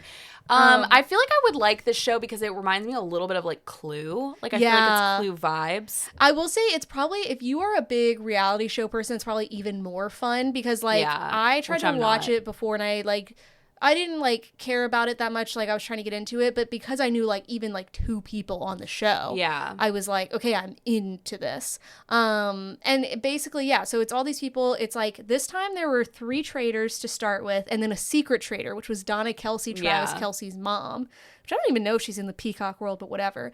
And that was a whole thing. Worst traitor in history. Like immediately everyone like she found out she was a secret traitor, and it was like the next day everyone was like, you seem like you're a traitor. Well, also wasn't she kind of just like, she just didn't have a ton of personality either. Yeah. And people were like, you seemed really bubbly. And then like after like a secret traitor got announced, you seemed like you weren't the same person anymore. So, and then come to find out like, yeah, she was the secret traitor. Like shocker. But I'm like, it's like if you put like my dad or someone like on a show like that, like, I don't, they're just be like, whatever. Yeah. Like they're not media trained like all these other people. But anyway, so it started out with Lisa Rinna, Candace, I don't know her last name, but those 2 are from different Housewives franchises, and Rob Rauch, I'm not saying his name right. That was embarrassing. But anyways, he's from like the best season of Love Island apparently ever. I watched that over the summer. And just a great set of traitors to start with. Such a fascinating group. Lisa Rinna is so wild. She is, but people were saying, they were like, you're really tame on this show. They were like, you know, I feel like you're a traitor because like, you know, I've seen you on Housewives and you'll come at people and you're not like doing that right now. And she'd just be like, well, I don't know, it's a different setting or whatever. She was a traitor. Yeah. She was like the first one to get out. And I think it's interesting because throughout the show, it's kind of the same thing with Love Island where it's like, you're like, why are these people being so crazy? And it's like, oh, well, they're isolated from people and they only have this thing to think about. So like you get murdered on the show. No one actually dies. It's like literally like a game of murder where it's like, oh, and they like, there's like the most iconic one from this season is where Alan Cumming goes, and you, jam, and he like gets pulled away from the table or whatever. You haven't seen that? Mm-mm. Oh my God, it's been all over social media. But anyways, and sometimes people are like so intense about it, and they're so intense about like, well, I think this person lied to me, like blah blah blah, and then like they'll be like, it is just a game, and then they'll be like, but like they're like a snake and I don't trust, like, and it's so interesting because you can tell as time goes on they're getting like a little bit more, not delusional, but like just like so into it, you know? And the thing is, at one point though, so Rob, spoiler, whatever, he ends up winning the whole thing. And I knew he was going to from the beginning because he is a chill dude. He literally, like, until maybe the last episode, like, it would be so hard to, like, be like, oh, he's a traitor. And everyone is so thrilled with how hot he is. Like, everyone is just like, oh my God, Rob, hello. He comes in his little overalls with his snake tattoos. He's so hot. He's wearing overalls? Because he's, like, from Alabama. And he's just like, he's a snake catcher in Alabama is his job. Why do you wear overalls to the Traitors? He wore overalls on Love Island. Oh, okay. They're like on an island. I don't know. That's just like, this up. Maybe I'm not picturing it right. That's just like his vibe. And everyone is so just absolutely like thrilled with him, as I would be too, because again, he's a nice guy, seemingly. He's just very chill, and he's extremely hot, and they do like these like physical challenges, and he's crushing all of them. He's doing a phenomenal job, hands down. So finally, this last episode, it's Johnny and Tara, who are like Olympians, they're former like ice skating Olympians, And then Eric, he's like a singer. I've never heard of him. Rob and Mara, who's also from Love Island. And she's got this fantastic accent. But you can just tell, like, the whole time, anytime anyone's like, I think Rob is a traitor, Maura's like, absolutely not. I absolutely trust him with my life. He would never be a traitor. I would know if he's a traitor. And everyone's like, girl. And so then it basically gets down to, it's like her vote both times of like, who do you think a traitor is? And she basically, you're just like, come on, Maura, you gotta see it. You gotta like look past his hotness. Like, you've gotta see it. And she doesn't. And then it ends up being her and Rob are the last people. And it's basically like Alan Cumming's like, okay, Rob, now is the time to reveal. Are you a traitor or are you a faithful?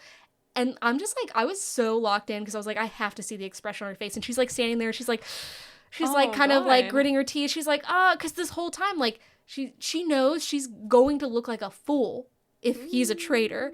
And he's like, I have and I always have been a traitor. Not the accent. He has a subtle accent. It's very cute. But anyways, and she just is like, no, you've got to be fucking kidding me. Like, and at first she's really mad. She's like, I mean, I guess you did the same thing I would have done. Well played. But she was like, you've got to be fucking kidding me. And so everyone has been like very nice about it, like afterwards. But during it, like basically Rob like turned on the other like traitor who was at the end, and he was like, no matter what amount of money, I never would have done that to anyone. And I'm like, bro, it's a game show. It's a game. It's okay. But anyways, and you just see how heartbroken she is. And like she's been very like chill about it after this. But I was like laughing. I was like, I think she's the only person on the show who no one was like, oh, maybe she's a traitor. And I was like, they know Maura's just out here. She's vibing. She's just like, man, what's going on? Who is she? What is she from? She was in an episode, or she was in a season of Love Island UK, and then she also does like the After Sun, like, which is like their like weekly little talk show on Love Island. She's got a great, I think it's like a not Scottish, no. I don't know. She's got a great like accent from somewhere in the UK. I can't remember now, but and anyways, and because the whole time like there's one point where she's like. Earlier in the show, she's like, are you gonna like pinky promise that you're not a traitor? And he's like, okay. And he does a little pinky promise and they hug and he spins her around. It's like, girl, I would be too.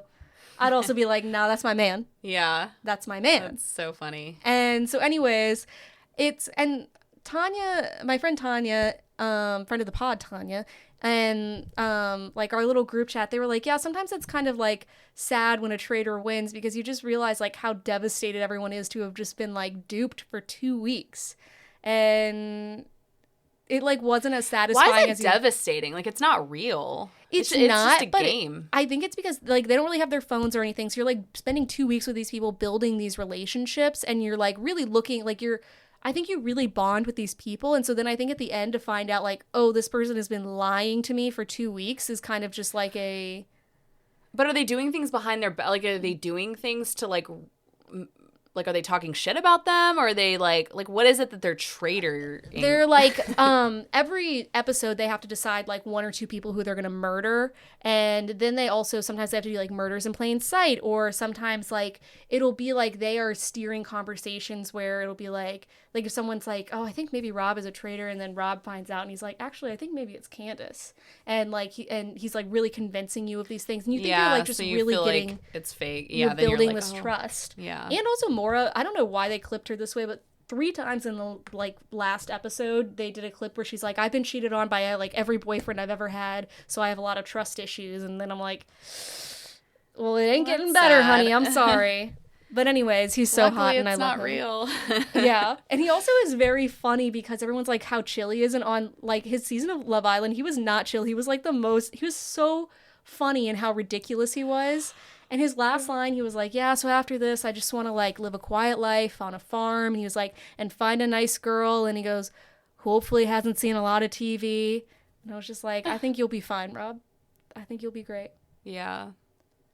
So anyways, that's Traitors. I really enjoyed it. We asked a question of the week this week, which you can see our question of the week every week on Instagram if you follow us at Poppin' In Podcast.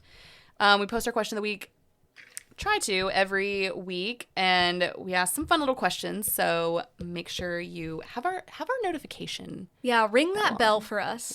Yeah. But this week we asked, what what celebrities would you want to see on the Traitors? Yeah. And here's the problem with me is I am the traitor here because I had, so people were giving their answers. Some of them were like quoting things from the show or referencing things from the show. And I had to be like, oh, good one. Ha ha ha. And I'm like, I don't know what you're talking about. Sorry. Hopefully I was convincing. You're like, oh my God, you're so funny. Yeah. But we had a few good answers. So Emily Grosjean said Liam Gallagher. Liam Gallagher. She said he would be the UK version, unfortunately. And then Risa said Snoop. Oh, yeah. And so her answer was funny because she was saying, what did she say? Because I'm sorry, Risa, I actually didn't really know what you were talking about when we talked about this. But I was like, that would be a good one. Yeah. I could actually see that. And then she said Snoop and Martha could be the new Tara and Johnny. Okay, I could see that. So, but I think Snoop and Martha would be really funny.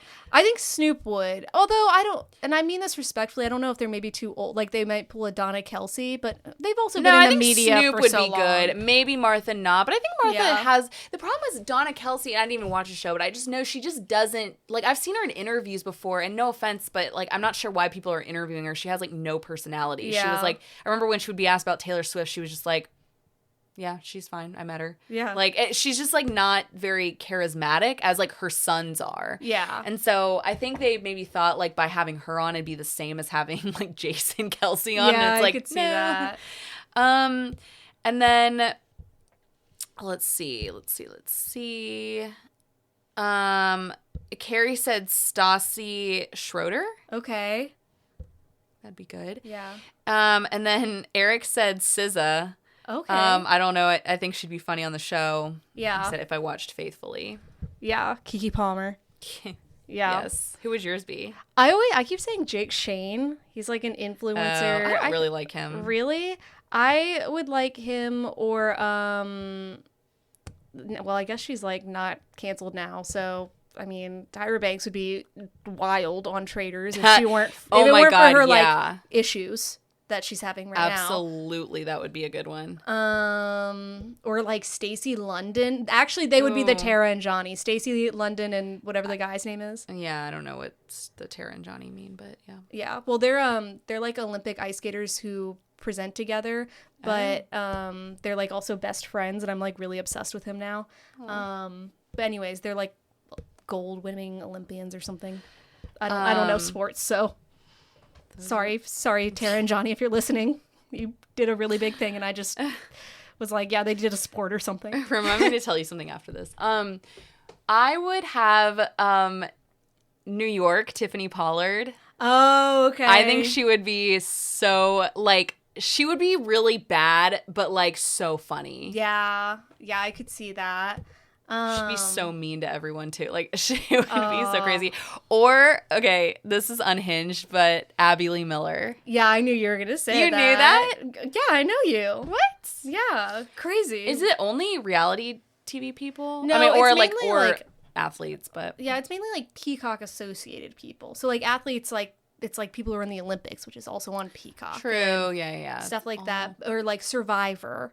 Or, like, they've been on other things. But, like, Dylan O'Brien. Or not Dylan O'Brien. Yeah, he's not, like, a reality star, but he's, like, an Dylan influencer. Efron. Yeah. Yeah. I think it would be interesting if they did, like, an influencers-only season one time. Where it's just, like, I think that would be, I don't know. That would be interesting. Some of the bigger influencers.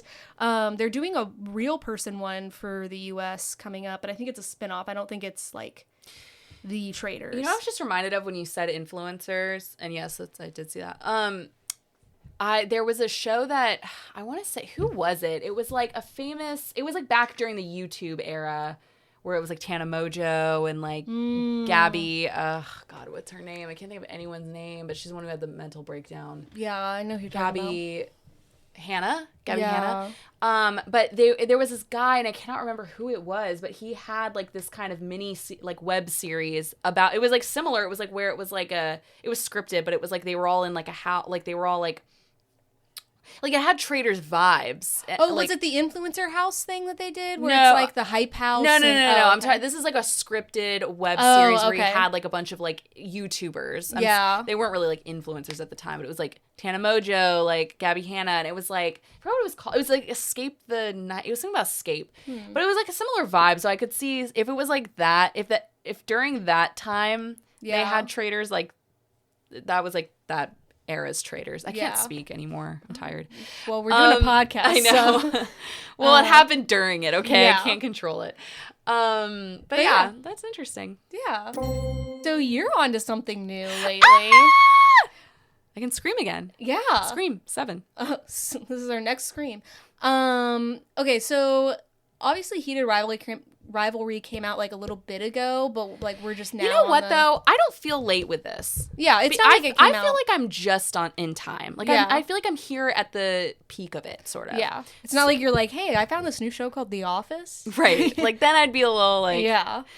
But that'd be like me talking about Mad Men right now, which I desperately want to do, but it's like, you know, but everybody's doing a rewatch with me, so it's kind of fun. Well, there was a reference to it in industry, so we'll get into that. There already is a reference to it in industry, kind of, because Kieran Shipka's in it. Oh, yeah. Anyways. Anywho, so Heated Rivalry. Yeah. Okay, here's the thing about Heated Rivalry. So you watched it. I still have like 2 episodes to go. Right. And so you had started it before me, and for some reason I just was kind of like it seemed like my kind of show, but I just like wasn't interested. And I think it was because everyone wouldn't shut up about it, and that's what made me be like, no. But then, like I said earlier in the episode, remember when I said that Connor's Story hosted SNL this weekend, and his SNL promo came out, and he was so funny, and he was doing all these different accents. He obviously he does a fake Russian accent on the show, but he's from Texas in real life. Really? Yeah, and he was doing like all these really good accents in this promo. It was like a very funny promo, and I was like, oh, I was like, oh, he's cute, and like because he was funny, so I was like starting to see that he was cute. And also, he just, like, is objectively hot. Yeah. But I was like, oh, interesting. So I looked him up, and I was like, I was reading his Wikipedia, and he trained with the Groundlings, which is, like, an improv group. It's, like, where a lot of people from SNL trained. Yeah. He also went to, like, clown school, which is interesting. Okay. That kind of a little bit, like, I'm a little... That's a little bit of a turn off. Yeah, exactly. But... We'll allow it. But I'll allow it because it's clearly, like, he's very funny. And... he clearly has like all this like comedy background. He also, I don't know if you remember this, but we saw that Joker Folie à Deux. Oh yeah. He's the inmate at the end who, sorry, spoiler if you haven't seen it, but I don't know. Don't see it, yeah. It's not good. But except for him, he's in it, and he plays the inmate who stabs Joaquin Phoenix at the end. Oh, so he's he's the Joker. Remember how it was like, oh, he's the real Joker? Yeah. The thing is, if that movie had done well, they probably would have done like a new movie. But thank God it didn't, because now he's like Heated Rivalry. He's tied. Yeah, he's on the ice. So when I saw that promo and I saw that he was like hosting, and I was like, oh my gosh, he's kind of cute. I decided to give it a try. I was like, I'm just gonna watch this show. I zipped through it. I watched this. This doesn't sound that impressive, but I watched all 6 episodes in 3 days, which that's pretty impressive. It's impressive. 6 hours it's not of a total binge, but after traveling, I was like, I'm gonna take some days to like watch things, and I loved it. And so basically, if you don't know, if you live under a rock, Heated Rivalry is about 2 professional hockey players who maintain a secret long-term romantic relationship while playing for rival teams. And so it's interesting. The show kind of spans over like a years-long relationship, which kind of threw me off a little bit, because it's like it starts in 2008, and then it'd be like the next scene, it's like spring 2008. The next scene, it's like 3 months later, and I'm like, okay. And you know me, I can't keep track of dates. I was know. Like, whoa, let me get out a pen and paper. And what confused me is like they kind of seemed the same age throughout. So I was just like, did we have to do it over the span of so many years? I guess maybe that's like the most accurate hockey thing about it, is it's like maybe it is closely tied to the actual seasons. I guess so, yeah. But I just was like, I don't know, but yeah. And then, so they kind of like, they grow up, you know, throughout the show. I don't know how old they are in the beginning necessarily. Maybe like early 20s or something. Yeah, I think so. But so the show is based on the Game Changers novel series by Rachel Reed. But this is actually the second book in the series. Oh, really? Yeah. And so the first book is actually about what the third episode was about. Okay, because that was the episode. So I'll be honest. I know what you're going to say. Yeah, go ahead. Sorry. Oh, well, I mean, you can say it, but I think I know what you're going to say. I still have 2 episodes to go because the first like 3 episodes, I was like, why does everyone love this so much? Because I think I'm more of like a slow burn yearn type of person. I was like, oh, they saw each other and now like, okay, they're fucking. Like, yeah. I was like, awesome. Okay. And then the third episode was like very cute and like romantic, and he put on his little smoothie socks, and I was like, oh, okay. Now I'm like into this love story. Like I cared more about like the older love story, but I haven't seen the last 2 episodes. Interesting. Oh, okay. So you ended it there. You didn't watch the 4th episode? I need to. I just have like. So you have 3 episodes to watch. Yeah. I was like, wait, you didn't watch after that? Okay. Yeah, you have 3 episodes to watch. Ugh, sorry guys. I'm behind. And everyone's like, after the 3rd episode is when it's like really. The last 2 are when it's more like a love story. Yeah, plot wise. Because, yeah. Well, yeah. And so here's the thing that I'm going to say about this show.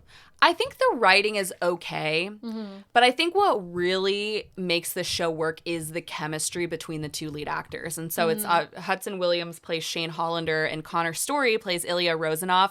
And Connor Story, I mean, particularly Connor Story, I'm like, I could see him like being nominated for this show because he just is really good. I know you don't like love the Russian accent, but he does like a great Russian accent. And not only is he good at the Russian accent, but he also has to speak Russian throughout the show, and he like doesn't and I will speak say, Russian. Of the 2, from what I've seen, I like him more as an actor for some reason. I do too. I think so. Here's the interesting thing, and this is actually what deterred me from the show originally. I kept seeing, like, this was part of it, but like I kept seeing like videos of.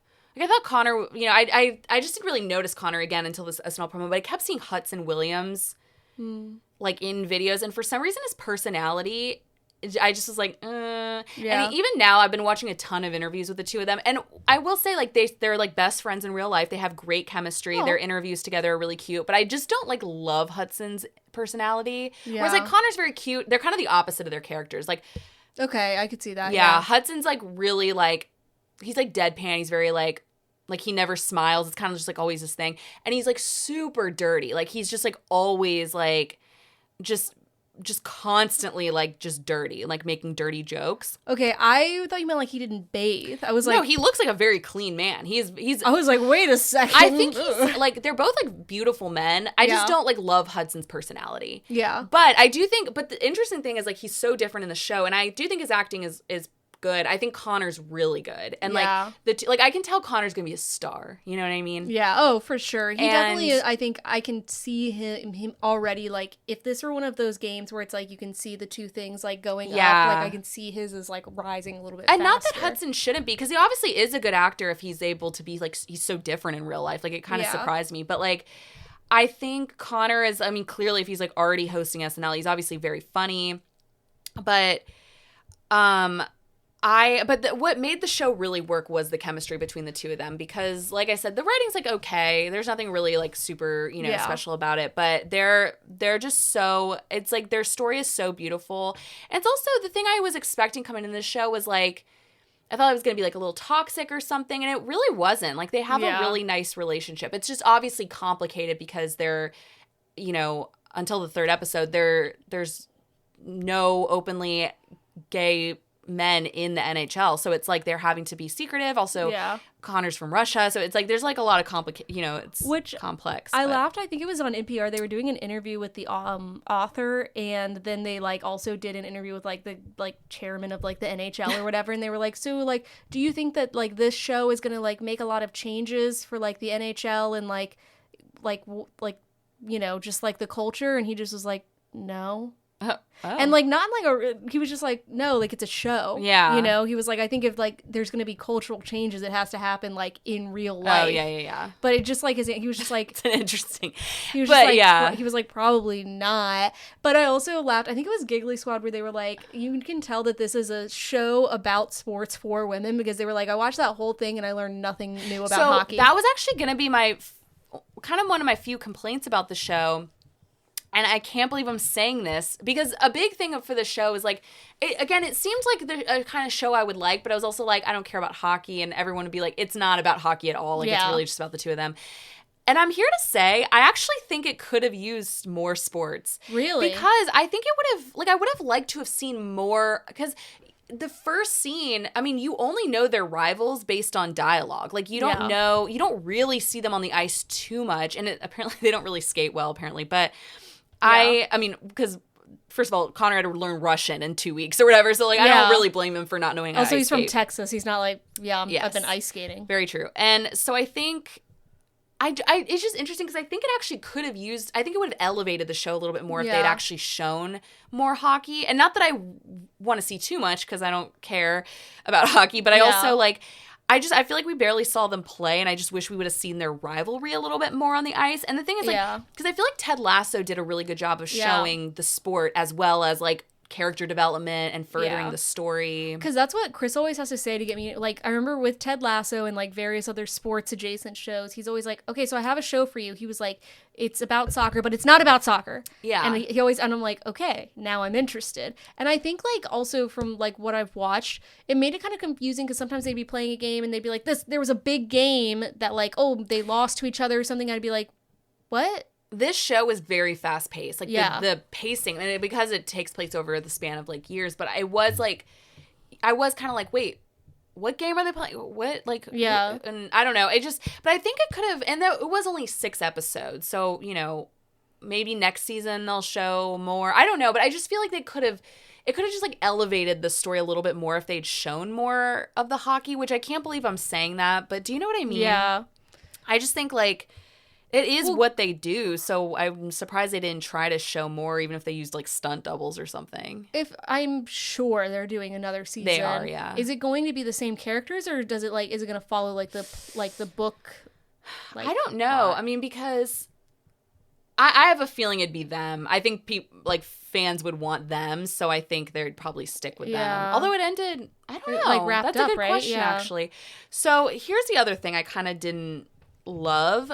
Is I don't like an episode about new characters and like now we're on a new storyline. Oh, so you didn't like episode 3. I did not. It reminded me of like because I don't like flashback episodes, and that's kind of what it wasn't a flashback episode, but it was like that because like it was about this hockey player who the first book in the series is actually about him. It's about Scott Hunter, and he's the first openly gay character in the NHL, and he gets his own episode, and I'm just like no offense, it is a nice story. It's a lovely, they have a lovely story, but I just am like, I don't know you guys, so I'm like, I want to just see Shane and Ilya, you know what I mean? Really? I felt the opposite where I was like, thank God, I'm so tired of whatever they're doing. This is like a nice little cute romance. Also, but I love it was cute, but Francois Arnaud, I think is how you say it.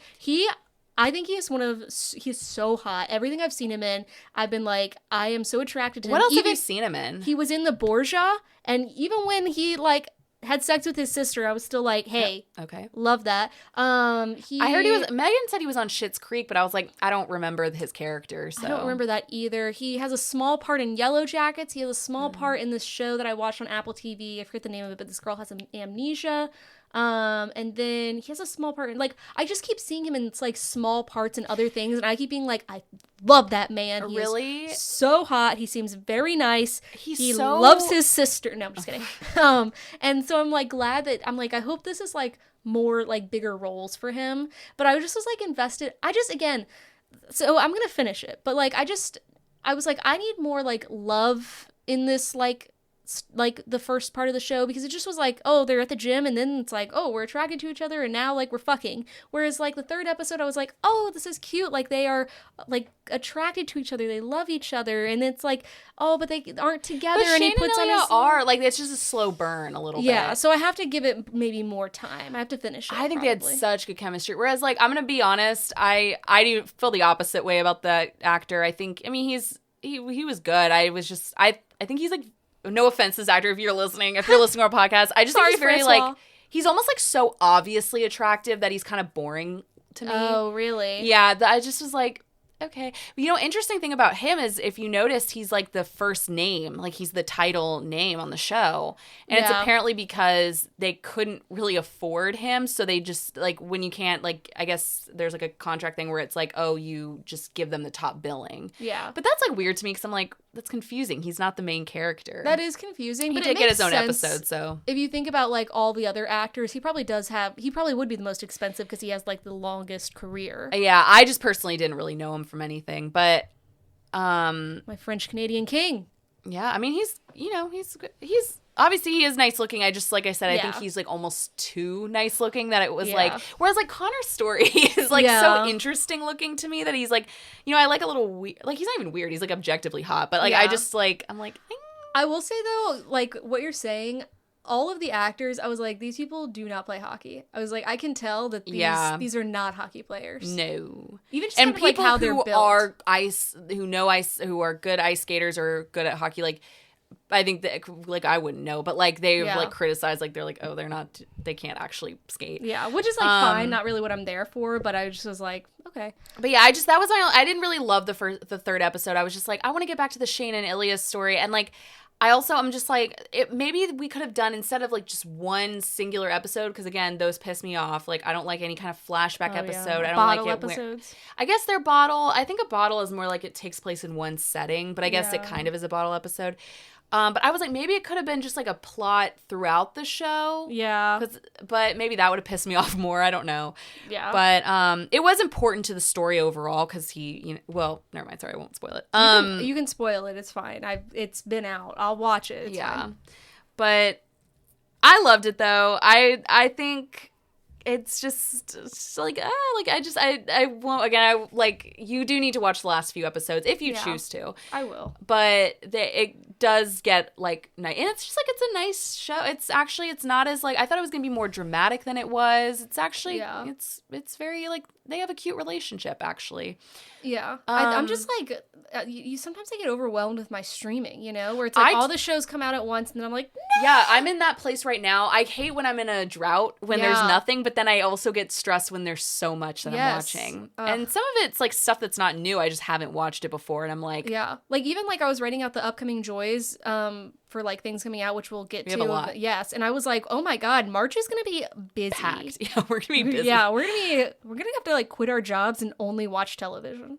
But they're gonna adapt the sequel novel, The Long Game, and so the second. So that might be new characters. But the second season is set to premiere in spring of 2027, which I realize is next year. So they're like really pumping it out. That's crazy. Thank goodness, because thank goodness they're not a show that's like in 2 years we'll start filming. Exactly.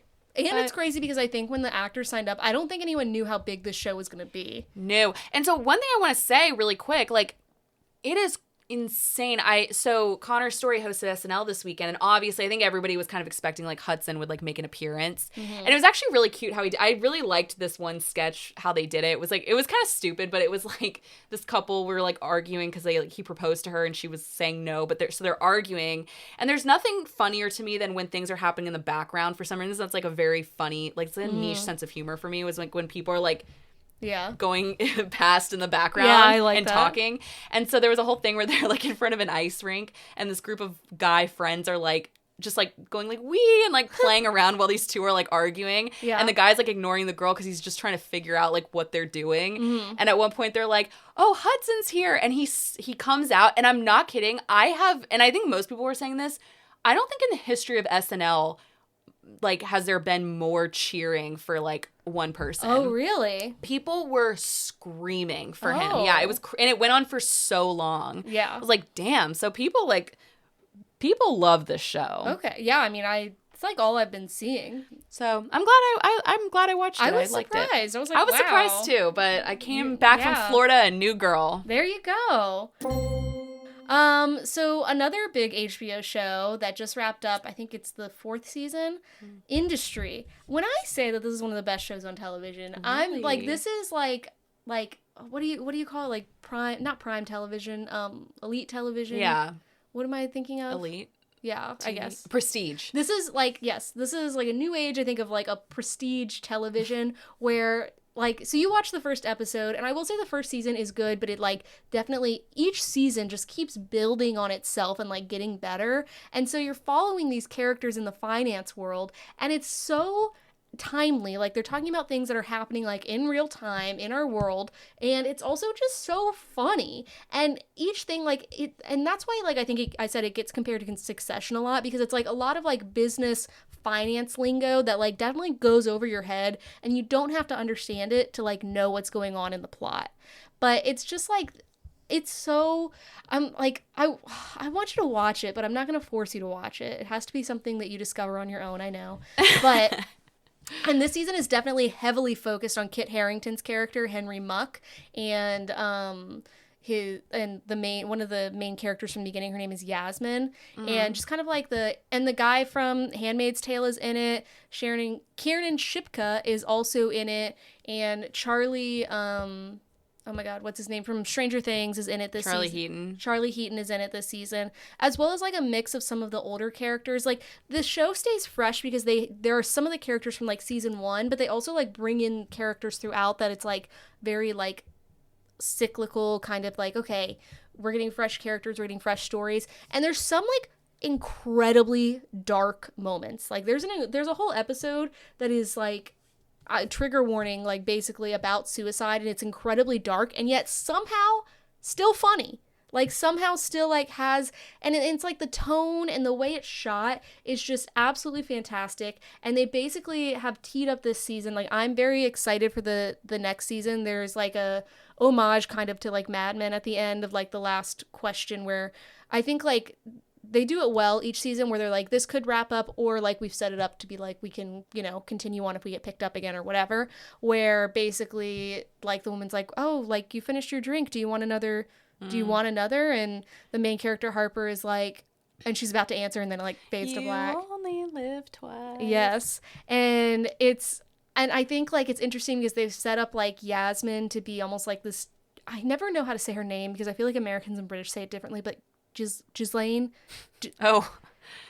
Maxwell character type vibe. And it's like, you can see it like throughout the like previous seasons. Is she the one in the first season who was like hitting on her in the car? Or no, at the No. Oh, okay. She's the one who's like getting like the drinks and stuff. She has like very long hair. She played Amy Winehouse in the biopic. Wait, they're setting her up to be like a Ghislaine Maxwell? Yeah, it's really, whatever. And it's really well done because it's like building up over multiple seasons. And so like this season, you kind of, I don't know if they're going to do like apples to apples or whatever, but you're like, okay, you can kind of see where this is going. And I think that's like, it's really interesting how they're like kind of playing into that. She's going to traffic women? What? Like, that's kind of where it's leading to, but like, Okay.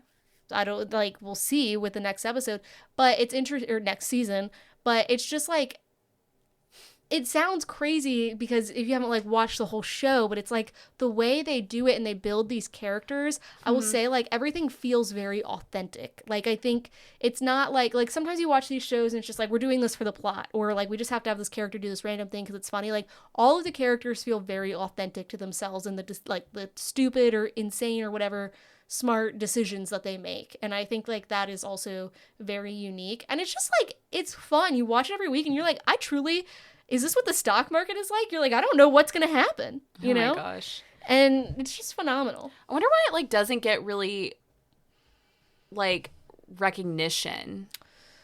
I don't know. I think maybe because there's like a lot of, sometimes I think shows with a lot of interesting sex stuff don't get like recognition. Like, they do like a lot of humorous sex stuff, sort of, or not humorous, but I don't know, actually. I take that back. Yeah, I feel like it's, yeah, I feel like they love that stuff. I don't know, but it's starting to get more like recognition, like low key, like maybe not like awards and stuff, but I think like so many people have just been like, this is like the most underrated show on HBO. It's just so, it's so good. Like, I just don't know how to explain it. And it's like one of those things also where I think it's starting to build even more recognition now that there's a few seasons out. Because like people I think are binging it, that sort of thing. And like it's interesting because I think it appeals to like the British and the Americans because it's like takes place in London, but then you have like American finance people working with them and stuff. And also, I love my Brits. Yeah. And they like will go to like the Cotswolds or something and just like, oh, I love this. Yeah. And it's just so good. And you see these characters, some of them, you started with them, they're fresh out of college doing this internship, and now they're like 30 years old by this season. And you're like with them. You're just like, okay. And all of the characters are awful, but they're also, you're kind of like interesting. Yeah. And Yasmin is so interesting because you get this like backstory for her, and I'm not going to like get too much into it, where you're just like, oh my God, like she's awful and she sucks, but also like, God, she's been through some fucking shit. Yeah. It's crazy. Anyways, the season was great. Like we watched, Chris and I finished it earlier today, and we're like, phenomenal. Can't wait for the next one. We will be watching. Again, if anything gets you into it, Kit Harington, last season and this season, massive roles. Like, main character in the past 2 seasons. I love Charlie Heaton, too. Yeah. Also, I love Kiernan Shipka. Yeah. It was interesting seeing her in this role because it's a very adult role. But, Matthew and I finished our rewatch of Mad Men. Like I told you, it was kind of devastating to finish it. But she's so good in Mad Men. Like, she is very adult in that show, even though she's like, I mean, she is a kid and then she ends up being, I think it ends when she's like a teenager. But she's great. I really like her. Yeah, I like her as an actress. I like seeing her in more adult things. So I just want to talk about a special on HBO that I watched, and this is like really full circled for me. Okay. I have to talk about it. So Chris Fleming is like one of my favorite comedians ever. Who is he? He had this really like to me it was so funny. It like literally defined my college era. But he had this like web series. He's a comedian, but he's like, I feel like maybe mostly known for this like YouTube show that he had called Gail, where he played like this mom named Gail Waters, and it was just like she was insane. Okay. And you've probably seen like the clip. It's like where she's like, it's called Company is Coming, and she's like yelling about like how they need to clean the house before company comes over. You've probably seen it, but it's like a whole web show. And it literally, like, shout out Fia and shout out Kirsten. Like, we used to, like, watch it all the time and, like, quote it all the time. Fia, like, introduced us to it. But it's, like, literally the funniest. He's just, like, so funny. And I was, like, he's so underrated. Like, nobody, like, I feel like no one talks about him. And then lately I've been seeing him in, like, interviews and stuff. And I didn't realize it's because he has a special on HBO now. Oh. And it's called Chris Fleming Live at the Palace. And he was like on Conan too. Like Conan really likes him. But he's a very interesting comedian. He like half of his humor is his body. Yeah. Like he's this very long, like lanky human. And the way that he is, he's very like leg forward. Like the way he uses his legs and his body is insane. Okay. Like every single joke is like so physical. Mm-hmm. It's just like the way that he moves his legs is just like unlike anything I have ever seen. Like it's so funny. Interesting. And so I'm just so like proud of him. Like I'm like really proud of someone I don't know. Yeah. But I'm like my dream in life is to like meet him one day because I just think he's touring. The funniest person alive. And so he did this special. It was in Chicago. It was like they taped it while he's in Chicago. And just like, first of all, his outfit alone is incredible. He's wearing this like purple, like pantsuit, like jumpsuit with like these glittery red, they look like Dorothy's heels. Okay. Yeah, it's incredible. And he like just the jokes, I'm not going to like tell the jokes. That'd be funny if I tell them. But like, I was literally like crying laughing. I was watching it today actually before I came over. And he's so funny. His humor is so like smart and unique. Like the way that he observes things is just like, I don't know, like no one has ever said phrases the way like that he has said. You know what I mean? Like he's so funny. And I just like really recommend him. He's I'll have like, to give it a watch. Yeah, I think you would find him funny, hopefully. He's just really like he's quirky, but he's very funny. Yeah, and I think, like, if you can go from kind of being, like, online funny to, like, stand-up funny, that's impressive, because not everyone can. And I will say, like, there was, I won't say who, where I really enjoyed, like, them on, like, their podcasts. Like, I enjoy watching the clips, and then, like, I watched their stand-up, and I was like, I'm okay. I don't know. There's a lot of people who people find funny that I don't. So humor is really hard for me. Like it's hard to get me to think something's funny in terms of like comedians. I'm very picky, but Chris Fleming has always been it for me. Like Gail is, I'm not joking. I don't know if it's your humor, so I wouldn't like tell you to go watch Gail, but like it's just like one of the funniest things. Like I'll literally just go to it like as like comfort. Like like if I just need a really good laugh. Like the storyline was really funny. They were legit. Like they were probably like, I don't know how long they were, but just like actual episodes of this absolute lunatic. And it's just like he's just so funny. I was just so proud of him. I'm like, wow. Well, that's awesome. I really recommend it. It's on HBO. Okay. Yeah. I'll give it a try. Yeah. I like stand-up specials. I just want to talk about one of my favorite girls got married, maybe. Oh, yes. I thought you were going to say Jane Austen, but yeah. Yeah. Jane Austen got married recently. So Zendaya and Tom Holland have been engaged. Go ahead. Okay. I'm going to do it. I told you so, but go ahead. Okay. Had they been engaged for, I don't know, what, like, maybe like 9 months, maybe less than that. I don't know. Anyways, but they apparently got married, and I've been so excited for them to get married because I've been excited for like her wedding dress and stuff like that. But you said you were like, we're not going to know anything about it. We are not going to see that wedding dress. And I'm like, I'm devastated. But so, yesterday was March 1st, right? Yeah. Yesterday, Zendaya's stylist La Roche said at the Actors Award, he was like, oh, that wedding already happened. Y'all missed it. Yeah.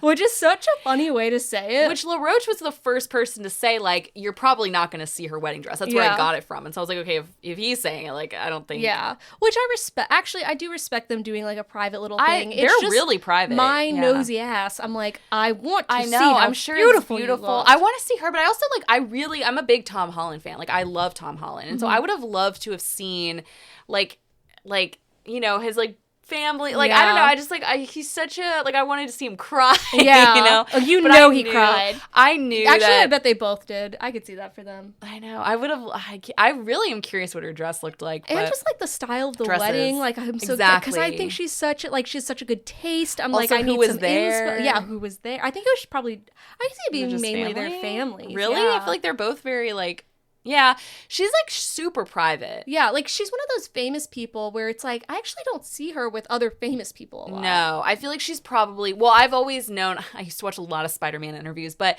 she's very introverted. Yeah. And I think now she's just all, like, she's a very powerful businesswoman now, like, you know, producer. Like, she's just got her eye on the ball. Like, she doesn't have time for friends. Yeah. That's how I see her. Zendaya Holland. But people were... I don't think she's Zendaya Holland. I hope she is. But yeah, people were suspecting it because apparently on February 18th, I did clock this actually when I saw this story, that she was like walking around and she wasn't wearing her engagement ring. She was just wearing like a simple band. And you know what? Actually, I can't remember. I might have been, I can't remember who was saying this, but here's my thing. Is if you're a celebrity, you get one of those fat diamonds, like enough to where it's like you're going to sink to the bottom of the ocean. Yeah. I would not want that. One, I think it's tacky. I really do. I just think, and like... if you're seen, like, then it's... Yeah. You know, you're a target. And also, it's like, I'm supposed to wear that every day. Yeah. This massive fucking rock on my hand. I just think it's, like, I'll be real, I just think it's incredibly tacky, like, some of the massive rings that, like, the celebrities wear. I'm like, we know you're rich. Yeah. Like, it's fine. Who cares? Be practical. Is it Lady Gaga who has that absolute rock? Yes. And I'm like, you're supposed to wear that every day. And so I kind of I can't remember what their engagement ring looked like. I think it was like, it's obviously a bigger ring, but it wasn't anything insane. But I'm like, yeah, she just was like, and now I wear my wedding ring. And I'll probably wear my engagement ring. I bet their wedding was so classy. I bet it was so lovely. I bet it was so I bet everyone was Flowers, so lovely. Like yeah, yes, I bet it was lovely. Oh, I wonder what their first dance song was. The Spider-Man theme song. God, congrats to them. Aww. I'm happy for them. I love watching their interviews. I'm like weirdly into their relationship. Yeah, you really are. I don't know when this happened that I became like a big fan of Zendaya. Like I've always just been like, oh, I like her. And then at some point in the past couple of years, I've been like, I fucking love Zendaya. I'll watch anything that woman's in. I know. Well, now may not be the time to say this because we were talking about like happiness and her wedding. Yeah. I've actually realized recently, I'm like, do I think she's a good actor? Sometimes I don't, but I think she's incredible in Euphoria. But I've just realized like lately, like I even saw her in that preview with the Robert Pattinson and I was like, I want to see that movie. But at the same time, I'm like, her acting is kind of like not that good. But I really like her. I don't even know why I'm bringing this up. Cause I gotta see it. Because I feel like I've seen her in a lot of, like in Challengers, it was fine. It wasn't good in Challengers, in my opinion. It's hard for me. I think part of it is hard for me to believe her as like a grown person. I know she's like 29, but she just like they gave her this bob to make her look older. And I was like, I'm sorry, she still looks 22. And also just the way she was acting in that movie, I was kind of like, I can tell that she's acting, you know? Like, but whatever. But I do really like her. You know what I think her best acting is, other than Euphoria, is actually in Dune. I was going to say, I really liked her in Dune. She's really good in that. She did a good job. I don't love her in Spider-Man. It's because I don't like her character that much, but... Yeah, Spider-Man, she's okay. Yeah, I don't like the like miserableness of her. Yeah. I don't know how I'm trying to phrase that, but yeah. But congrats to them. Other than that, I don't know why I went into like criticizing her. And are they both in the Odyssey? Yes. Oh my god. What a crazy thing to be like, we're getting married and we're in the Odyssey. Christopher Nolan's The Odyssey. So I had like a freak out the other day because I'm so humiliated. I fell for an AI photo. Oh yeah. You sent it. I would have fallen for that too. It was a good one. Someone did an AI photo of Tom Hardy. I forgot who like they were saying he was playing in the Odyssey. And of course, I mean, like, I would love that. He's in, like, every Christopher Nolan movie. Like, I would have loved to have seen that. And so I almost, like, sent it to you guys. Like, I was so embarrassed. Then I was like, wait, that's AI. And then I realized, I was like, there's no room for both John Bernthal and Tom Hardy, you know? I don't think there's room for both of them. They give the same energy. They probably go to the same auditions if they audition. Maybe not, but I just think they're both like too alpha. Like, no, I think we're good with... Wait, is he in the Odyssey? John Bernthal? Yeah. John Barenthal? John Barenthal. I didn't know that. Okay, wow. I feel like everyone is. But since it's the beginning of the month, usually we try to do it before the month starts, but we forgot. I forgot. We just want to talk about our upcoming joys, things we're looking forward to in March that are coming out. So some of these... Okay, so the first one, Young Sherlock, it's going to be on Prime.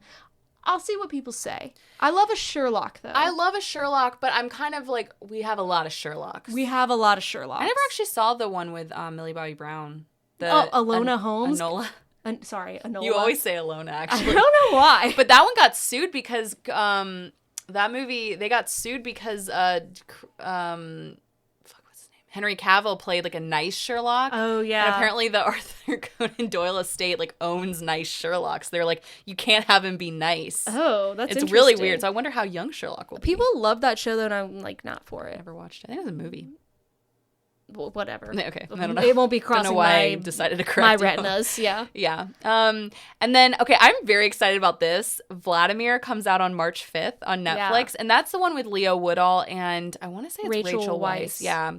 So that's crazy because I feel like they just put a promo out for this like last month, like the thing with the picture image. Because I remember you sending it to me, and I was like, "Oh, this will be fun in 6 months." And it's like, "Oh, it's coming out in like 3 days." I love Leo Woodall. Yeah, and Rachel Weisz. I'm really excited for it. It's like it's not what I thought based on the name of the story because it's based on a book. I thought it was gonna be about like. Some, a fighter, like some kind of like, in a different time period. Yes. Well, because I told you, I was like, weird that they're hypersexualizing like the Lolita story again, but then it's not about that at all, I guess. Is it? Wait, it is. It's about like, well, it's not Lolita, but it's like. Oh, maybe a reverse It's Lolita? an age gap. Yeah, it is an age gap relationship. Interesting. I think but at least it's like he's not a child. No. I think she's a professor and he's maybe a student, or he Yeah. might be a professor. I can't remember. Which, like, boundaries cross, but it's not, like, you yeah, know, probably. It's more just, like, a woman Yeah. in her, like, 40s, like, late 40s or so Yeah. in a relationship with a guy in his 20s or early 30s. I don't Yeah. know. Like, no, he's probably in his 20s. I'm excited for that. I'm gonna see it. We'll be watching Yeah. that. I'm excited. Oh, the Lord. final season of Outlander's coming Here we out. go. Ah! I thought it was already out. When does the show I end? thought it was too. Like, remember when we have go listen to our whole Outlander episode? They kept like saying that was the final season, and then it was like not. So I don't know, because they already filmed it like a while ago. So this is when the show ends. I'm ready for it to end. It's one of my favorite shows, but like the last 2 seasons, I've kind of been like, this is so boring. Like nothing has really happened. The plots are going wherever. What season is it? 5, 6? I think it's like season 6 or 7, That's crazy. because I've been watching it since 2013, 2014 or something like that. I've been watching it for like 10 years. Yeah. They just take that long in between seasons? Yeah, I think so. And I think I came to it. No, I came to it when it first came out. Can I say something? Yeah. I think it's weird to have spin-off shows before the show actually ends. I find that very weird. Well, again, I think it's because they taken thought so this long. last season this previous season was supposed to be the last season, and then it wasn't. So I Are you think gonna cry when it ends? I really won't cry unless it's really sad, but I'll be like, wow, that's crazy. It's just the last couple seasons have been really disappointing. So then I went back and watched the beginning, and I was like, okay, I loved the beginning. I remember why I love this show. But anyways, I love that. yeah. The final season comes out on March 6th on Stars. I just said the final season comes out. So, just FYI. Okay. The Bride comes out on March 6th in theaters. I really want to see this movie. I didn't at first. It's gotten great reviews. But it got really good reviews, and I love, if it's Christian Bale and Jessie Buckley, I feel like they can't really go wrong. Well, they could, I guess, but yeah, I'm excited. It'll be and Maggie Gyllenhaal, like it'll be kind of like a creepy, kooky, deep kind of movie. Looks It'll like be there's a lot of interesting. weirdness, like a lot of dancing, and he may not be the best person, but I really love Christian Bale. Yeah. Something about it is going to remind me of the Busch Gardens Hallow Scream show outside of the Fest House. In like the best way possible. Outside of the Fest House. With like the dancing sexy nurses, like when it was good, you know? Oh. It was actually at the Abbey Stone Theater. No, they had the sexy nurses at the Fest House. I swear they did. No. It was definitely at the theater. And I remember the nurses were outside. Maybe at one point they had them there, but I remember the nurses being outside the theater. Wow. Well, if you guys go to Busch Gardens, that's what we're talking about. Yeah. But Sorry. no, you're good. Specifically Hallow Scream. Yeah. Okay, so this next one, I'll let you go ahead. I was gonna say I don't know the next one. Okay, so Peaky Blinders: The Immortal Man comes out on Netflix on March 6th, and it's the Peaky Blinders movie. I am beyond excited about this. You said though it comes out on Netflix. I should say it comes out in theaters on March 6th, but it comes out on Netflix on March 20th. Yes, you had to correct me on that, and it is wrong on our Instagram post. Sorry. Whoopsies. But you'll be fine. Yeah. Everybody will be okay. You'll watch it. Unless you're like so excited from our post and you're like going to Netflix on March 6th, please don't kill us. Yeah. But I'm really excited about this movie. It's just a little surprise. Like, I never would have thought they would make a Peaky Blinders movie. It is that surprising. Cillian Murphy would be, like, interested in doing that. Yeah. But I hope it's good. I could see it going either way. Yeah. It has a good cast, though. Like, Barry Keoghan plays his son, which I was like, oh, okay. Oh, is he old? How much I time has know. passed? And That always You know what? confused me a little bit in the show sometimes. it does... the time skips. I will also say, like, his hair looks very modern in this movie. I was kind of like, oh, where's my little Peaky haircut? Yeah. Interesting. The next one is Rooster on March 8th. So it comes out on HBO. It stars Steve Carell, and it takes place, I think he's like, his daughter is like a student at a college and he's a professor, and it's kind of like about their relationship. Oh. And it's supposed to be very like heartwarming and like, I'll be honest, I'll pretty much watch anything that Steve Carell is in. Yeah, I might give it a watch. Yeah. I love Steve Carell.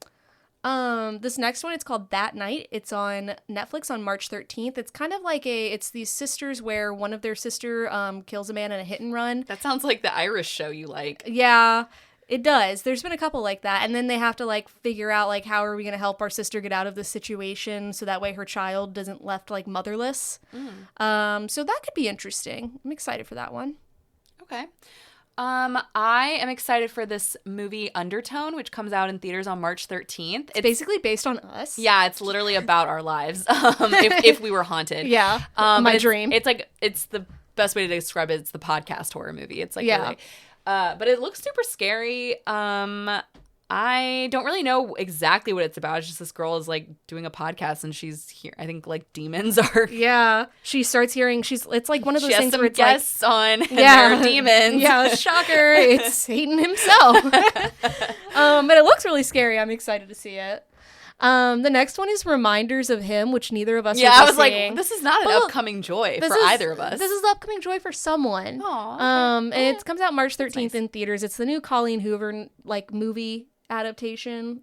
I'm good. It's the preview where I really realized I was like, damn, this like Colleen Hoover is the new Nicholas Sparks. Yeah, but I think she's gonna burn through like Nicholas Sparks had a long reign, but I feel like already people are like, okay, I'm tired of Colleen Hoover stuff. I was watching that preview and I was like, that is such a Nicholas Sparks story, you know, and whatever. But I will not be seeing this. It doesn't interest me, but yeah. Imperfect Women comes out on March 19th on Apple TV. So I think it's like basically just about like three modern women trying to figure things out or something. It had some like actors that I liked in it. It sounds like it could be good. I'm interested. It's like one of the few Apple TV shows that isn't like in space or like people being robots, you know? Yeah. And I love when Apple TV does that. Love their science fiction stuff too.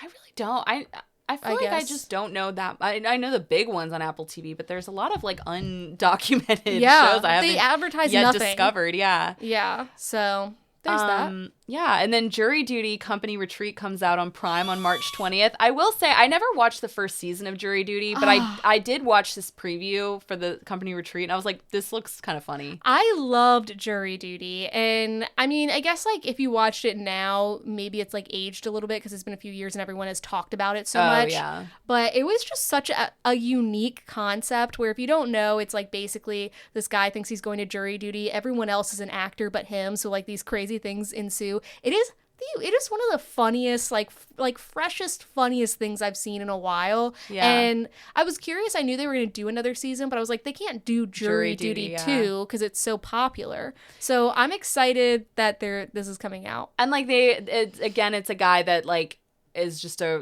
normal person, and he's so cute. He looks really nice. Yeah. So part of me, and this is how I felt about the first season, is kind of why I was like, oh, I feel bad for him. Oh yeah, but the thing is, that would be me too, where I would also just be like in what world would you be like, I think everybody's an actor, it has to be one of those people where it's like crazy things just happen to me. Yeah. Which would be me. I'd just be like, I can't wait to tell people about this jury duty. Well, at least from the preview, it looks like it's very subtle, like the weirdness. But I think where you could like actually see people doing this. But I was like, oh, he's so, like, it seemed like really positive. Like it seemed kind of like he seemed just like such a nice guy. I was like, this is kind of cute. My question is, what are their reasons for like, are they like when they see cameras out and they're being filmed, are they not thinking like, okay, maybe I'm on a prank show of some type? I think it's hidden cameras. I don't think they can see them. Well, because he's being like interviewed and stuff. There's no way they don't ever see cameras. No. They're like in their faces. I don't remember. There's definitely some sort of premise. Maybe like it's like, oh, this is a documentary or something. I don't know. Huh. Interesting. I don't remember. I wonder also for a second season, they must have had to really find a guy who kind of like lives under a rock. Because how do you like... But I think maybe even not though, because like if you've seen Jury Duty, you go on like your company retreat. You're not like, maybe this is going to be like jury duty, yeah. You know? And that's it's also true. been enough time, I think, too, has passed between the two. That's like true. if you ended up on the next season, you're not going to be like, wait a second. But I think I would call, like at some point I'd be like, look what all this is happening, like all this craziness, and there's camera crew. I feel like you would be like, I watched this show called Jury Duty. Yeah, true. But then I would never say it out loud because then I'd be like, what if it's not? And then I just sound stupid, you know?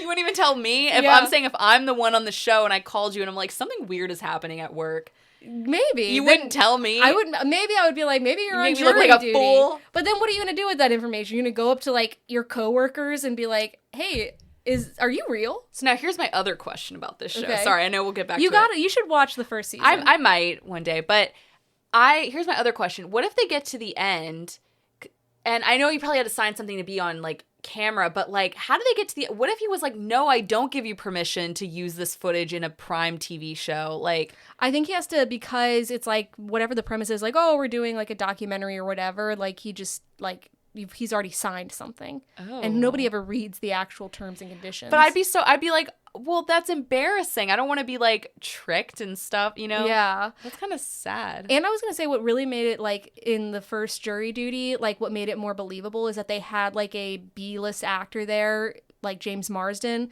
as himself. So it'd be like, you're in the situation, you'd be like, well, why would James Marsden be with these clowns doing something? You're like, this must be real. I want to get mad at you for calling him B-list, but he is probably B-list. Well, yeah, because they were like, it can't be like Brad Pitt. Right. You know what I mean? Yeah. So that would be like a huge, like, wait, Brad Pitt is at jury duty, you know? But, yeah. And I mean, I love him. So, yeah. Anyways, excited for that. Yeah. Yeah. The next one is Project Hail Mary, which is starring Ryan Gosling. Comes out March 20th in theaters. I'm so excited. It looks really good. I want to read the book beforehand, but I don't know if I have enough time. But it basically is like he wakes up from a coma on a spaceship and he's like trying to remember like who he is and how he ended up there. And he basically has to like stop the sun from dying. Yeah. It's supposed to be very good. I don't know why. Spaceship movies just like don't appeal to me. They usually don't either, but this one has just gotten such good reviews. It has. Like, The Martian was really good. It's from this Andy Weir who wrote The Martian. He wrote this as well. Actually, never saw The Martian. Oh, it was or read really it. good. Yeah. It was a very good movie. You do this one because I don't know how to pronounce it. So the next one, I've been excited for this for so long. I think I've sent you like a few posts about this like over the past year and a half. It's The Forsytes. It's a masterpiece classic, new like period drama. It's from the creators of Victoria. It's going to be kind of like a Downton Abbey type of thing where it's going to be like following the drama of this family. It's based on the Forsyte saga. I hope I'm saying this right. I'm not British. So anyways, and it's just going to be like exactly what you want. You know what I mean? Like you're gonna hear the ba ba ba ba ba ba, and yeah, my voice broke when I was doing that, and you'll be like, wow, I'm so cozy and seated for these British people living their lives. Wow, very excited. So that's March 22nd on PBS, and then this last one rounding out the pack also on PBS. It's not Masterpiece though. I think there is a difference, but it's The Count of Monte Cristo, March 22nd. They're doing a new adaptation. I'm very excited for it. The main character, he looks hot. I forget. He's an actor we've definitely seen. Oh, yes. I just can't remember. Oh, yes. Is it Sam Claflin? Oh, I love him. Hold on. Sam Claflin, yeah. Oh, he was in the 2024 one, I think. Well, maybe it's just now it says 2026. Oh, okay. Yeah. So he's going to be the star. I've never read the book. Oh, you're right, but it is 2024. I wonder if it's just because it's coming to... I don't know. It's coming to the U.S. March. So your upcoming joy is like a couple years late. Okay, well, it's gonna be a joy for the Americans. Okay, it came out in Switzerland in 2024. Why'd they get it first? Rude. It's so old. But I'll be watching it. That must be weird for actors when it's like one of those situations where they filmed first of all, they would have filmed it like over 2 years ago. Yeah. Then it came out 2 years ago, and now it's like coming to the U.S. So now they're like, it's like... Yeah. I think about that with actors all the time where it's like by the time they're doing a press tour for a movie, they're already like filming their new movie. Yes, their mind is not even on it. Also, sometimes I'll watch interviews and I'm like, they'll be like, oh yeah, I think I remember doing, like they'll like try to remember something from the day that they filmed it. And I'm like, why are they acting like it was a lifetime ago? And then I'm like, I can't remember things from a year ago. Yeah. So that's when they have to think back to. Literally someone will, like we're both writers, someone will send me something that I wrote and that I know I worked very hard on, and I'm like, literally, a stranger could have written this. I don't know.